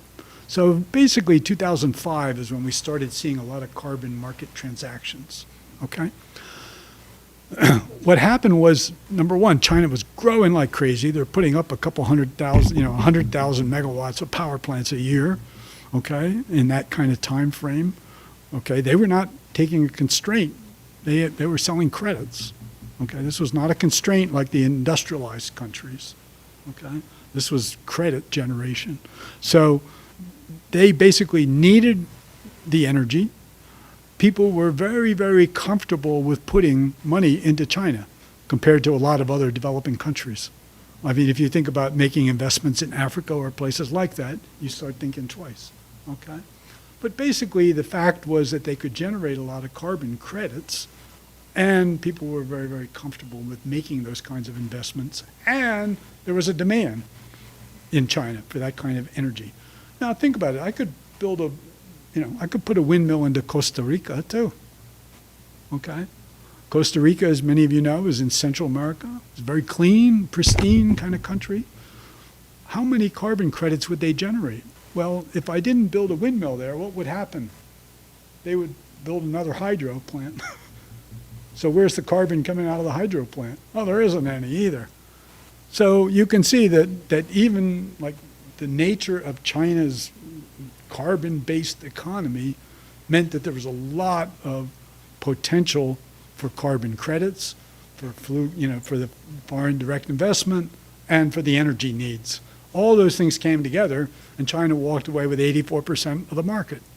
Okay, so that was why it became the China development mechanism instead of the clean development mechanism. That was all under Article 12 between Annex 1 and non-Annex 1. So Annex 1 were the people taking the constraint, non-Annex 1 was China, okay, developing country, quote unquote. Okay, and then finally there was a quantity-based approach like the international emissions trading. Countries like Japan might be able to buy what we call assigned amount units, AAUs, from a country like Ukraine. Both took constraints, but they could balance their budget that way, where it was very easy. Ukraine had no problem meeting its commitment. It could sell some of its budget to Japan. Japan's pretty clean. It's pretty efficient. So they might have a tougher time meeting their quota, okay? So all those were Kyoto instruments. We had the EU ETS starting in 2005. It's a market-based approach. If I ask you what's the carbon price, you would tell me the price of an EUA, EU allowance, okay, European Union allowance. That became the benchmark, kind of like, if you think of oil, what's the benchmark price? It'd be the Brent oil, okay? It's the main price. And other instruments typically sold for a discount against the EUA, okay? So if I wanted to buy a Chinese carbon credit, it was worth less than the EUA price. It would sell at a discount, okay? And all the others would sell typically lower price too. And then finally, on this right-hand side, we have the CSR. This is the voluntary market. You can see what's being sold here is VERs. It used to mean, when it first started, voluntary emission reductions. Today, it usually stands for verified emission reductions, okay? But the idea is that companies would buy this for CSR purposes. They weren't legally required. They would do it for corporate social responsibility, okay? As many of you know, there's a lot of arguments about that today going on because all these companies are saying net zero, I'm going to be net zero. So people are talking about buying carbon credits to do that, okay? And Mark Carney, who was the former head of the Bank of England, has been leading this big financial group basically to try to set up the voluntary market and make it bigger and bigger and bigger, potentially worth several billions of dollars, okay? The big issue here, one of the big issues, is that the EU would not accept any what we call LUCF, okay, land use changes and forestry, okay, LUCF, which means greenery. Anything like forestry, okay, any kind of plantations and stuff like that. Anything that's going to deal with carbon sinks, the Europeans don't want to hear about it. They want an energy market. They want to focus on energy efficiency, renewables, stuff like that. Why not? A bunch of reasons. Don't forget they were starting this up in 2005. The Kyoto Protocol only gave credits for certain kinds like afforestation and reforestation, but nothing for protecting against deforestation. So the idea would be that later on, Kyoto would evolve into a kind of a greenery thing, but it wasn't there yet. So when Europe set theirs up, they didn't want to deal with that. They just said, no, we want energy. And subsequent to that, there were groups that, kind of interesting, like Greenpeace, that fought against bringing the plantation or bringing the forestry into the energy markets because the pricing is so different. So the fear was that we would get carbon lock-in on the energy side because of the cheapness of planting trees and stuff like that. So today they're still separate. But what that did was that forced all of the greenery markets, all of the sinks, all of the trees, forestry, red, all those different aspects, okay, into the CSR, into the BER market. So today, everything typically that's done greenery-wise is done in the voluntary market. The compliance markets tend to be energy-oriented markets, following the EU, okay?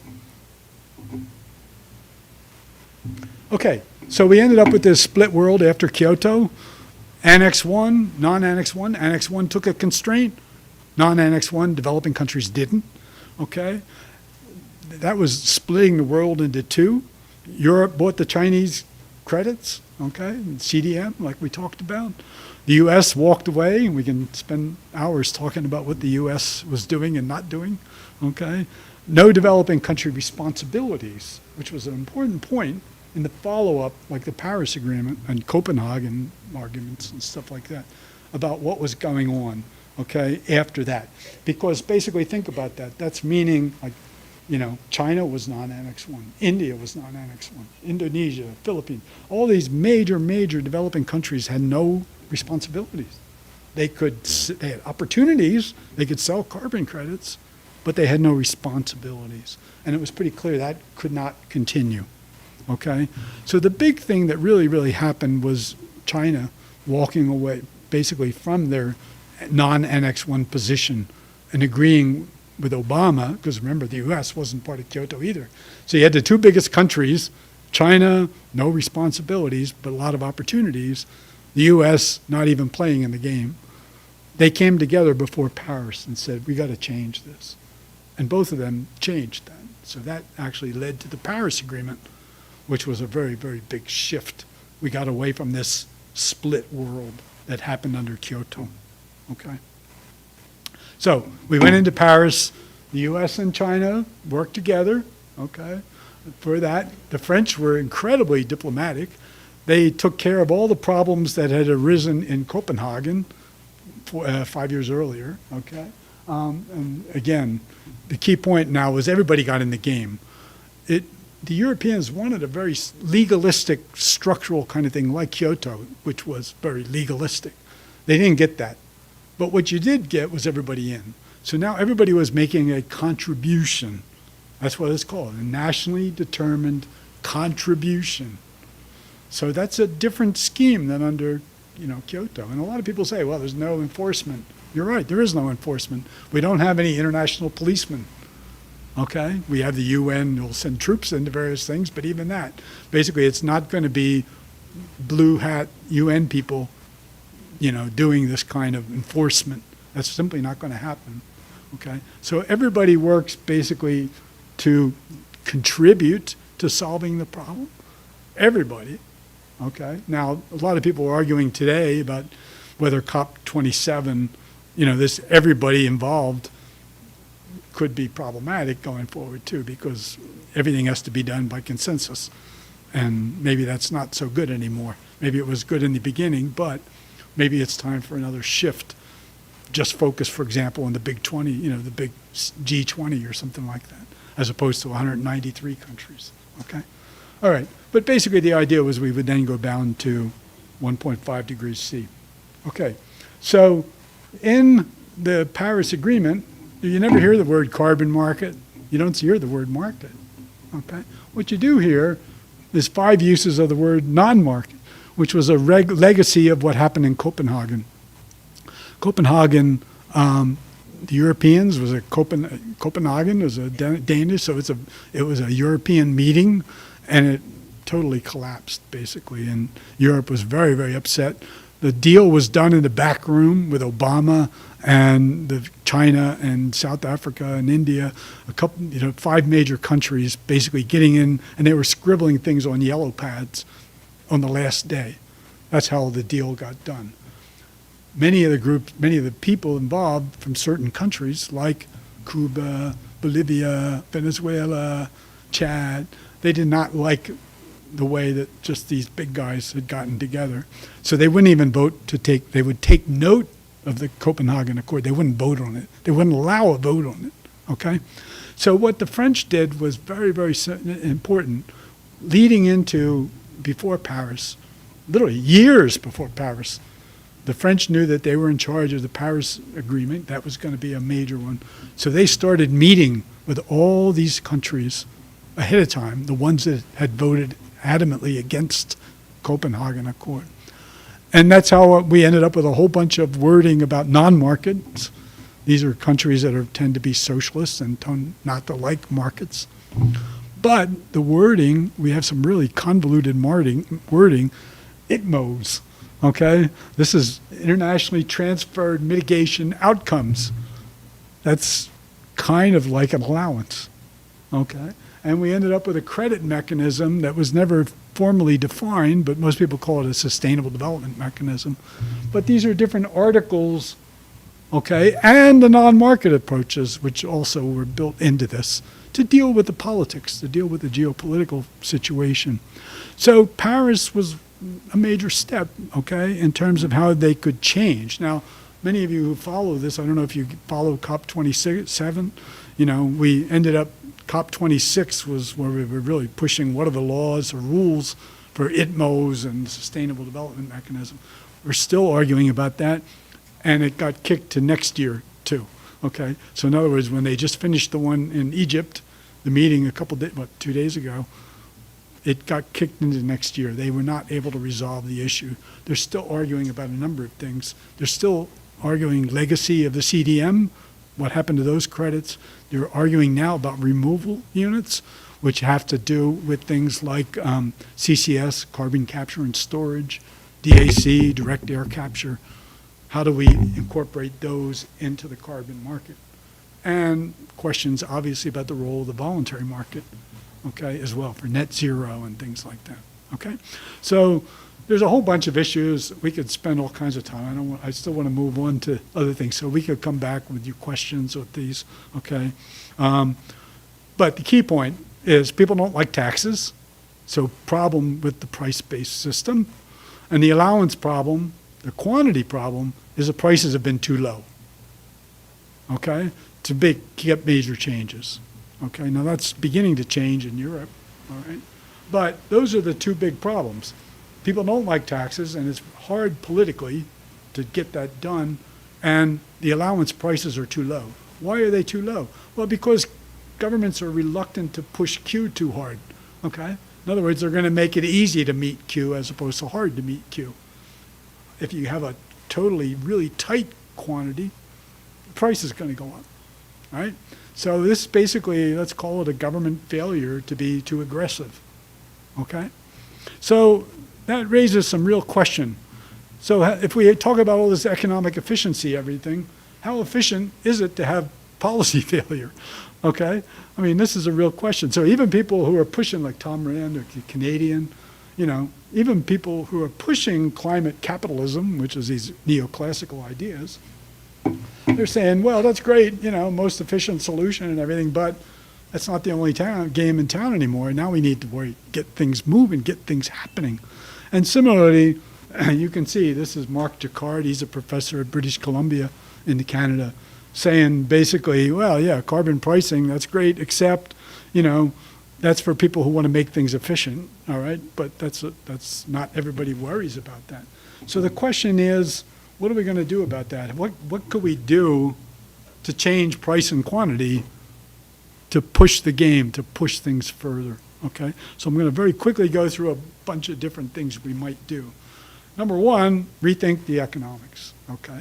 And one of the things you can see is that climate change is now happening so fast, okay, that people are saying, well, wait a minute, now there's really a major increased need for government intervention. But the biggest thing has been the price drops in solar and wind and renewables, okay? So basically, we want to make these investment rather than, to really drive this kind of a scheme as opposed to worrying about externality pricing, okay, in terms of doing that. So what are we going to do? Well, what economists would like to do is to recalculate the social cost of carbon, okay, the SCC, all right? And this was like in Science last year, 8 priorities for recalculating the social cost of carbon. Okay, so you can go all this reassessing risk and, Trump tried to kill it and all this kind of stuff. So that's one thing we could do. This literally, okay, just came out. It's published online. It's not yet officially published, but this is a recalculation of the social cost of carbon done by the Resources for the Future, the people who've been doing this all along. And they're saying, oh yeah, we need a 3.6 increase. We better raise it from $51 to $185. And there's been a lot of things that say, no, it's got to be higher than that, okay? Based upon things like resiliency in Africa in terms of, agricultural systems and things like that. So I think you can see that certainly there's a big shift up saying, in effect, we got to do a better job of sort of picking our target. But don't forget, that's just the economic target, okay? So why don't we go back to the engineering world again and now do it with net zero? In other words, set that as our goal, just like I talked about using price and quantity to use an engineering goal. Forget that marginal cost stuff. Go to the net zero. So you have these papers, for example, that are published by people like this bottom one here is Nicholas Stern and Stiglitz. Stern wrote the book about climate economics back in 2006 for the UK government. Stiglitz won the Nobel Prize in economics. These are powerful, very high-level people saying, forget social cost of carbon, let's go with a target that makes sense, which is net zero. Okay, so that's how we're going to define things. Well, the economists got very worried. So now you started seeing rejoinders, back again. Oh, no. Let's keep the climate policy focused on this. Don't go with that net zero stuff. So you can see these kinds of arguments now have been happening in, like Nature and in, Science magazine and some of the major economists and things like that. So basically, this is a big question about the role of the economic in our goal setting, okay? Another option, let's go back to command and control, okay? I talked about all the wonders of the economic systems, but engineering, this engineering approach actually has some really valuable components. Number one, it gets things done, okay? That's what we started with. We went in with these command and control programs. Look at in Canada. Canada had a carbon tax in British Columbia. The largest reduction came from regulation about clean electricity, and the regulatory price for doing that was somewhere around 100 Canadian dollars per ton. The market was 30. The price was really low, but the regulation came in and said, do this, and that led to the biggest thing. So the carbon tax was not really all that great in terms of effectiveness. $30 was what was politically feasible, okay? Ontario had a carbon market before Doug Ford came in and wiped that out. But look at that, the market price was about 18 Canadian dollars. The government came in and shut down all the coal-fired units. The regulatory price, the implicit price, was about $100 to $130. So these are prices that are basically, let's face it, buried in regulation. They're not transparent like markets are, all right? And the government comes in and says, do this. And the people did it. And that led to the biggest carbon reduction. So maybe some people say, forget markets, forget efficiency. If efficiency is not working, go back to command and control. Okay? And basically you can see, Biden administration unlikely to use carbon pricing to hit the goals. And in fact, that's exactly what's happened. Okay? By the way, some researchers now, like this is at Chicago, University of Chicago, basically saying, if you go in with clean electricity and electricity standards, I mean, electricity is the big sector we really got to deal with. As you know, deep decarbonization says make things efficient, electrify it, decarbonize the electricity, right? That's deep decarbonization. That's the sector that has to carry the weight. And basically they're saying, you know, if you look at clean electricity standards, you're not going to have much efficiency loss. So forget it, just go back with command and control again. Okay? So this is another thing that people like, even in Chicago, I mean, to come out of the Chicago school and talk about going back to standards instead of markets, that's kind of amazing. Okay, what did the U.S. do? The U.S. basically said, forget all that stuff about price and quantity, forget all that stuff about putting, you know, all this burden and trying to increase the price of the pollution. Let's just go in and subsidize the hell out of clean stuff. Okay? And so they basically said, forget the sticks. We're going in with the carrots. We're going to give them stuff. We're going to try and get that investment, get that renewable energy going. Okay?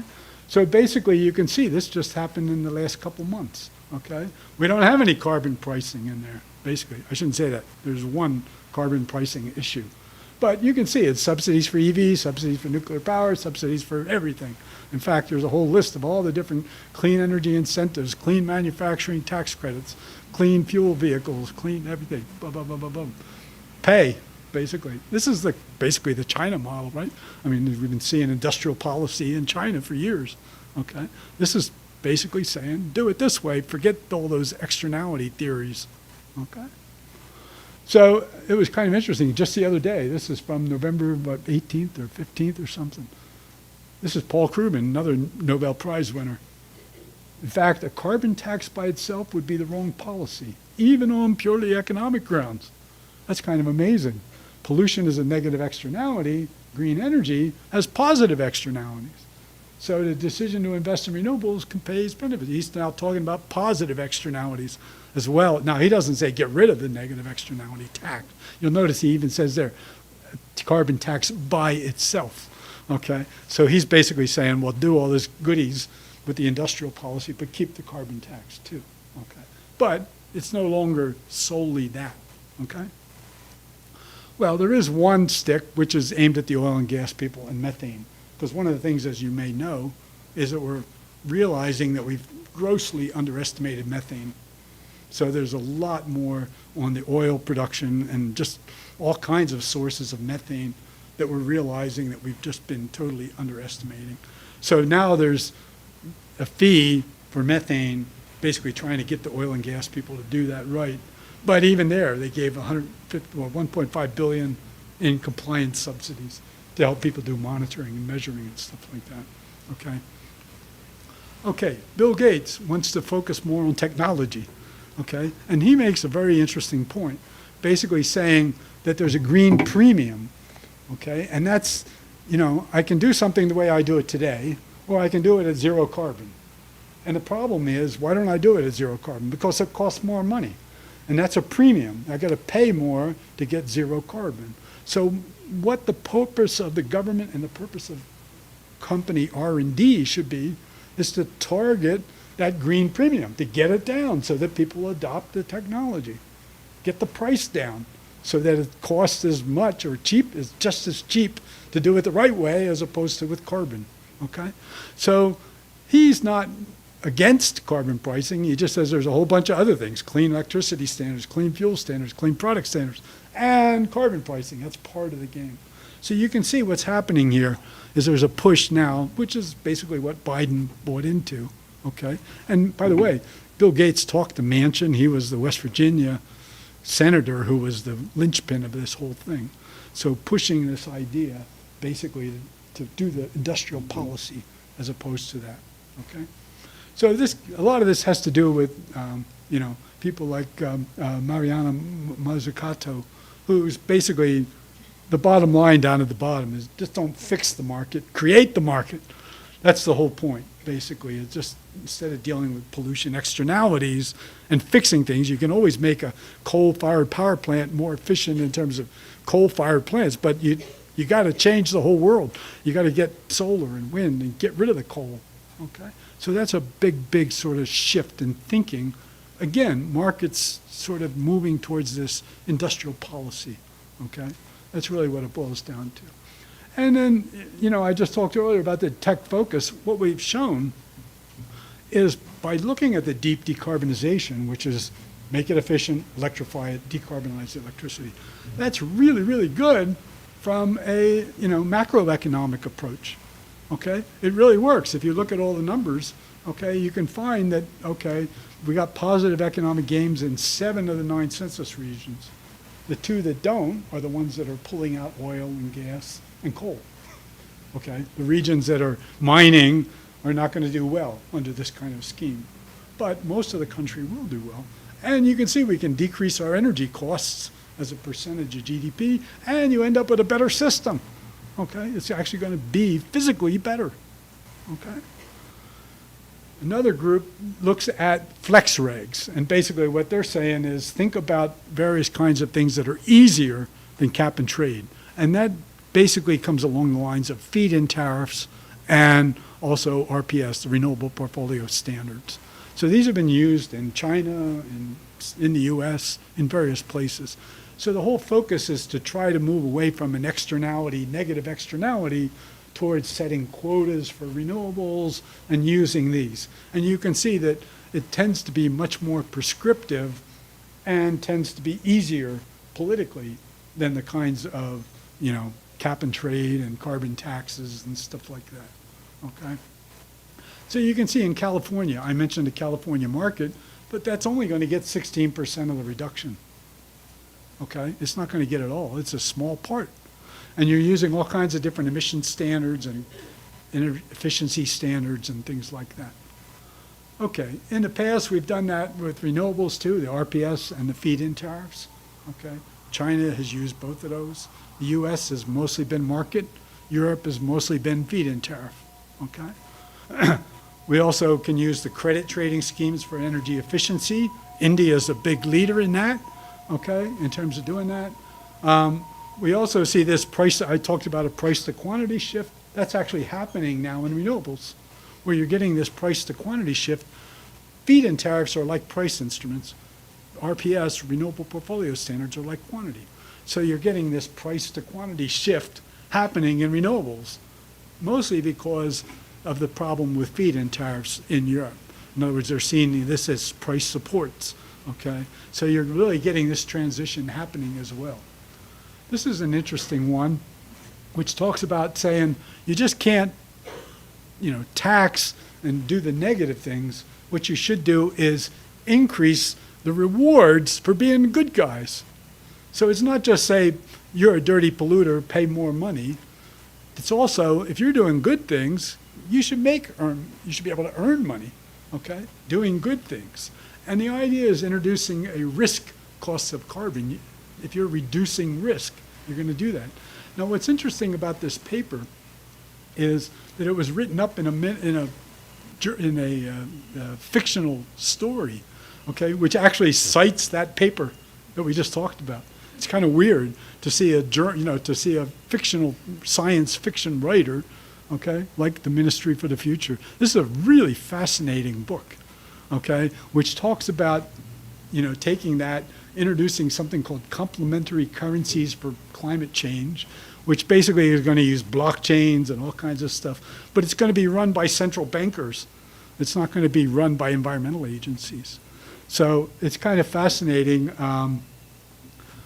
Well, we can talk about that later. It's depending upon the UN that has the Ministry of the Future. Well, I actually worked in the UN in the Division for Sustainable Development, which is basically the closest to what this novel does. That's a whole nother story about how feasible this is. But it's a really fascinating fictional novel, so I would certainly encourage that.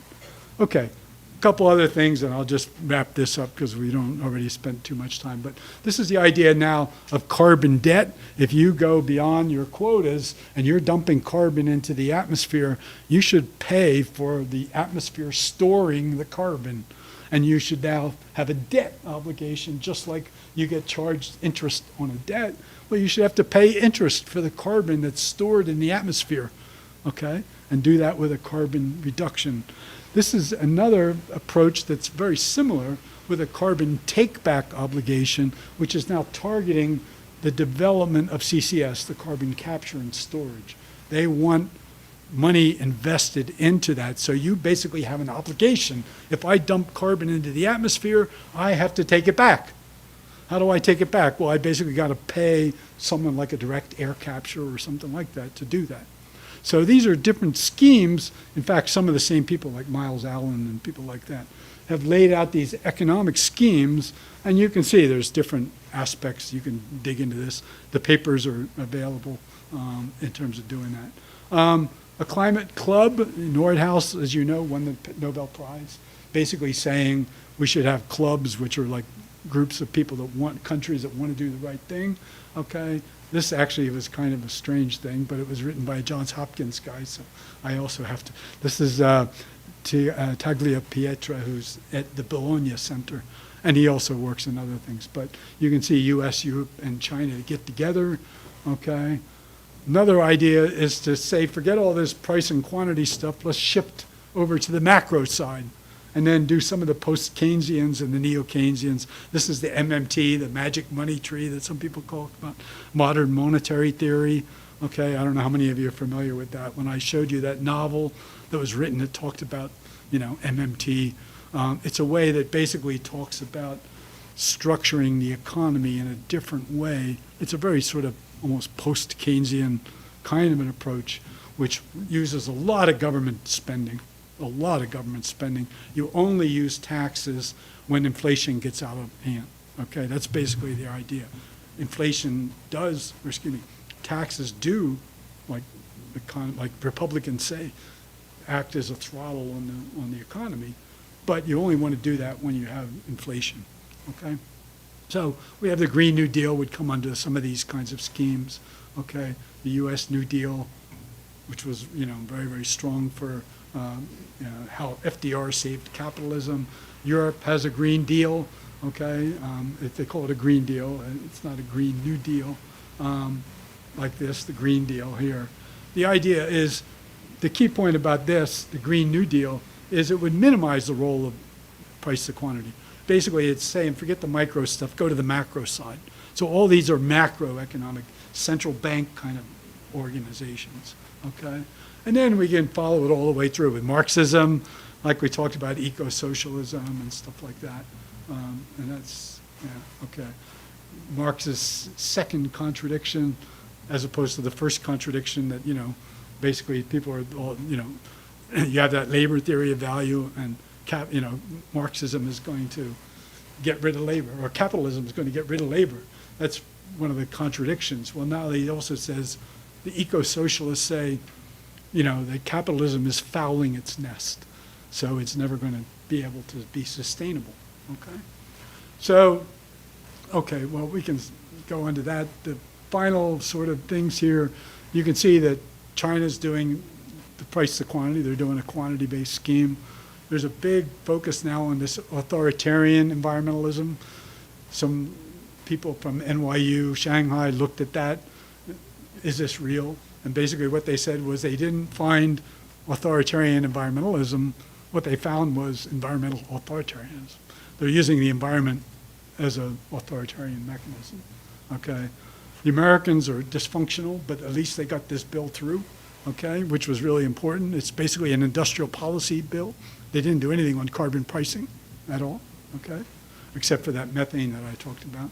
EPA, the Republicans through the Supreme Court are trying to strip away EPA authority, and they've been successful. The recent effort on the Clean Power Plan basically struck down the ability of the EPA to help do a lot of these things. And then it seems like it's beginning to work in Europe. The prices are high enough. We're going to see this CBAM, the carbon border adjustment, okay, which is drawing a lot of attention from places like China, which would have to pay to make sure that they could get their goods into Europe. And then, obviously, the whole European aspect of Russia right now, and Ukraine, how that's going to affect clean technology. Rest of the world, that's 50% of those three. The rest got all those 12 areas. Obviously, no time to lose. Everybody knows that, particularly people your age. Okay. P versus Q is economically efficient, and it's good economic theory, and it works, but not very quickly. All right. And the World Bank says it's necessary but not sufficient. Okay. P versus Q looking better in Europe, the U.S. and China. We don't know. We'll see. It's more industrial policy in both of those places. Many, many options, not mutually exclusive. So that is a really, really fast run through on a bunch of these different kinds of options that you could do. And I'm afraid I have not left tremendous amounts of time for Q&A, but I'm certainly happy to take any questions that you have. So thank you for paying attention here. Thank you so much. We covered a lot of ground. Yes, and I'm so glad that no one falls asleep. Because, it's a little bit difficult for them to understand the context and also in English. And the English, I spoke really fast, I'm Sometimes, sure. yeah. Sometimes, yeah, I do that, yes. All right, so do we have any questions from the floor? Because Professor Raufer really covers a lot from the theory that I used to took in your class. That's right. Well, it's about first 10 pages of your slides, right? I can still remember that. It's like being young again, being your age again, sitting at the front row of the classroom and then listen to Professor Raufer.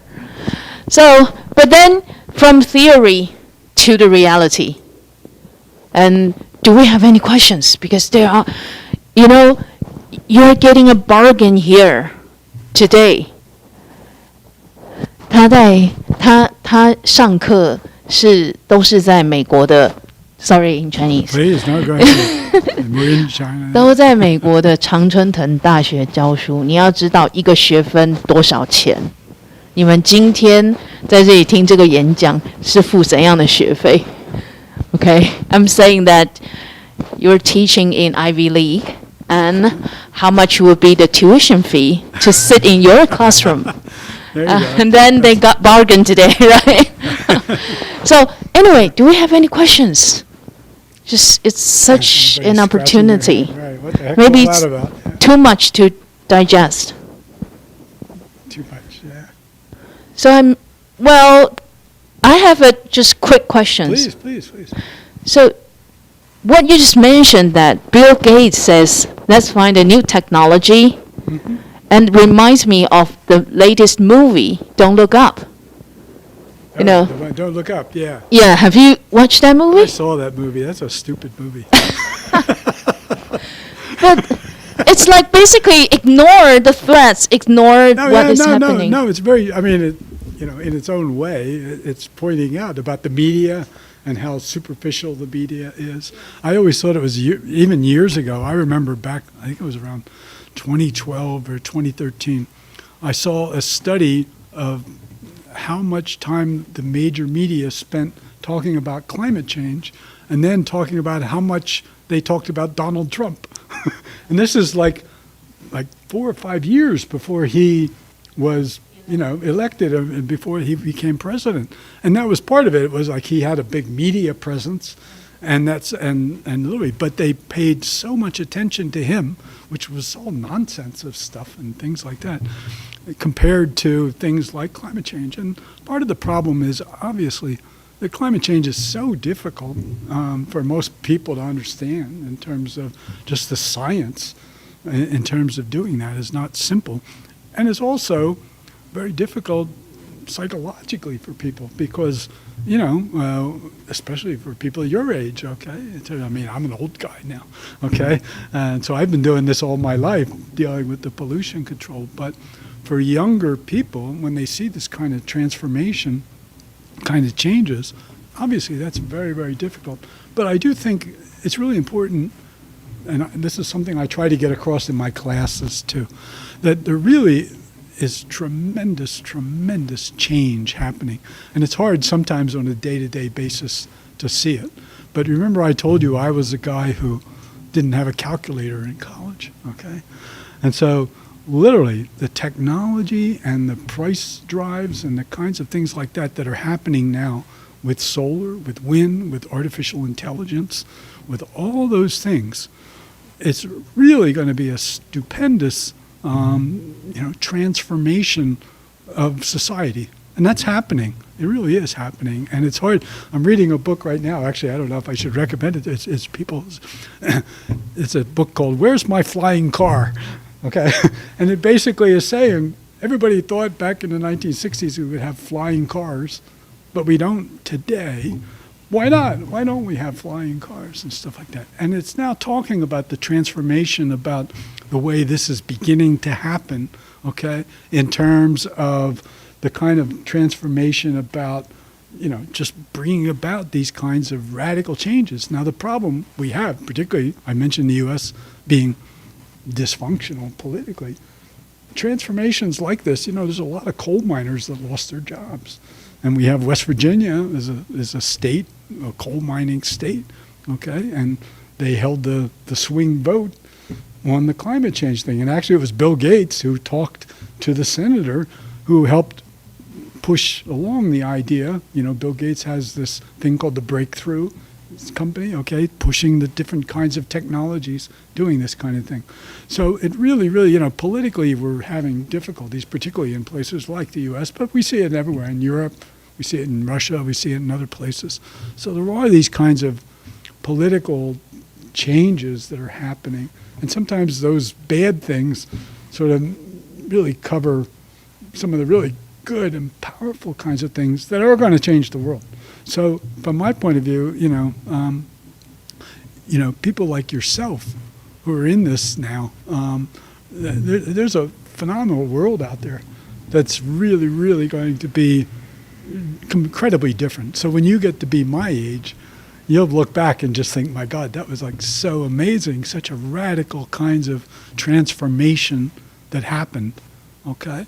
And you can see that these kinds of ways of thinking, people are really, really pushing hard, okay? And if things don't work, if it's not happening fast enough, then you got to get in there and change other ways and do it through industrial policy, do it. I mean, it's kind of interesting. I talk all these things, and all my life I've talked about markets, okay, doing this. But when you think about it, think about all those price changes in things like solar energy and in, wind power. It didn't happen following the market. On the demand side, it was Germany, which was totally outside of the framework. And on the supply side, it was China, which was totally outside of the market-based framework. And so we went outside of the market framework on both supply and demand. And, both sides did it. I mean, Germany contributed a lot on the technology side. China did a lot on the production side. Their production's pretty damn efficient, okay? So you literally have the sort of differences that operated outside of the strict market framework, but got the job done. And so this kind of way of thinking and pushing is going to change the world. And you guys are going to be doing that, okay? So that's I envy you that, okay? You see a lot of gray hair here, but, your life is going to be very, very interesting, and I think you're going to have a really, fascinating life. So I wish you well. I really do. Yeah, I have a question about, not really a question. Yeah. It's about what is happening in Taiwan right now. Okay. We're having this new law. It's called the Climate Adaptation Act.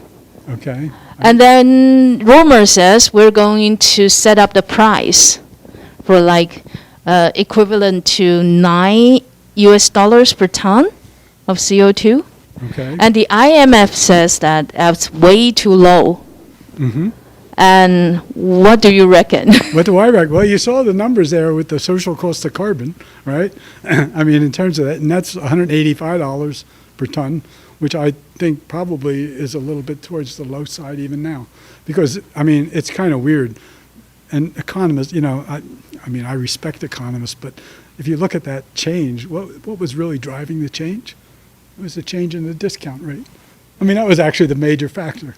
So you don't think, you think all these modeling, and it was all the integrated assessment modeling and stuff like that. It wasn't. It was mostly they changed from 3% to 2%, okay, and that kicked up a lot of the numbers. So those are fuzzy. Those are fuzzy numbers. You know, the key point is really it should be as high as it possibly can be now to recognize some of these kinds of physical aspects, because I simply don't have a good I just don't believe a lot in the social cost of carbon.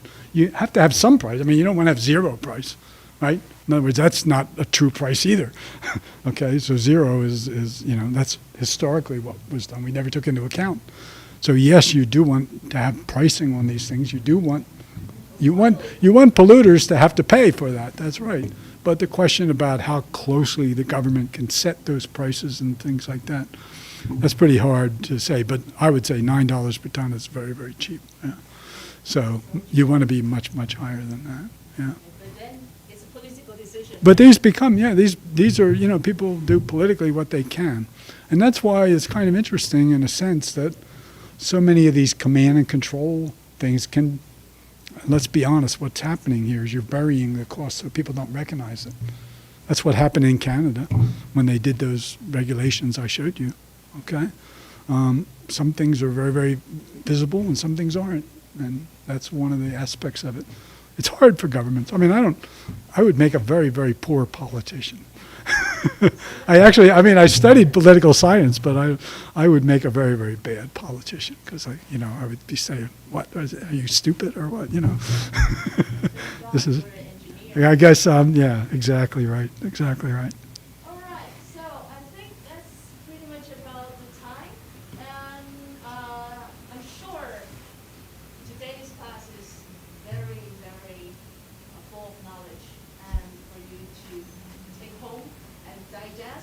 And to see if you have any other questions. Professor Raufer will be staying in Taiwan until January. Mm-hmm. So before that, you can, if you really want to talk to him, you can ask me first. Get in touch. That's fine. That's no problem. All right, so let's give a big applause to Professor Roger Raufer, and thank you for his distinct, excellent speech, as always. Thank you. Thank you. Okay, that's it for today's class, and I'll see you next Monday. I won't be seeing you, but I will make some other arrangement because I have some business to do. So next Monday, I won't be seeing you, and then we will do announcement on the Moodle. All right, that's it for today. Okay, thank you.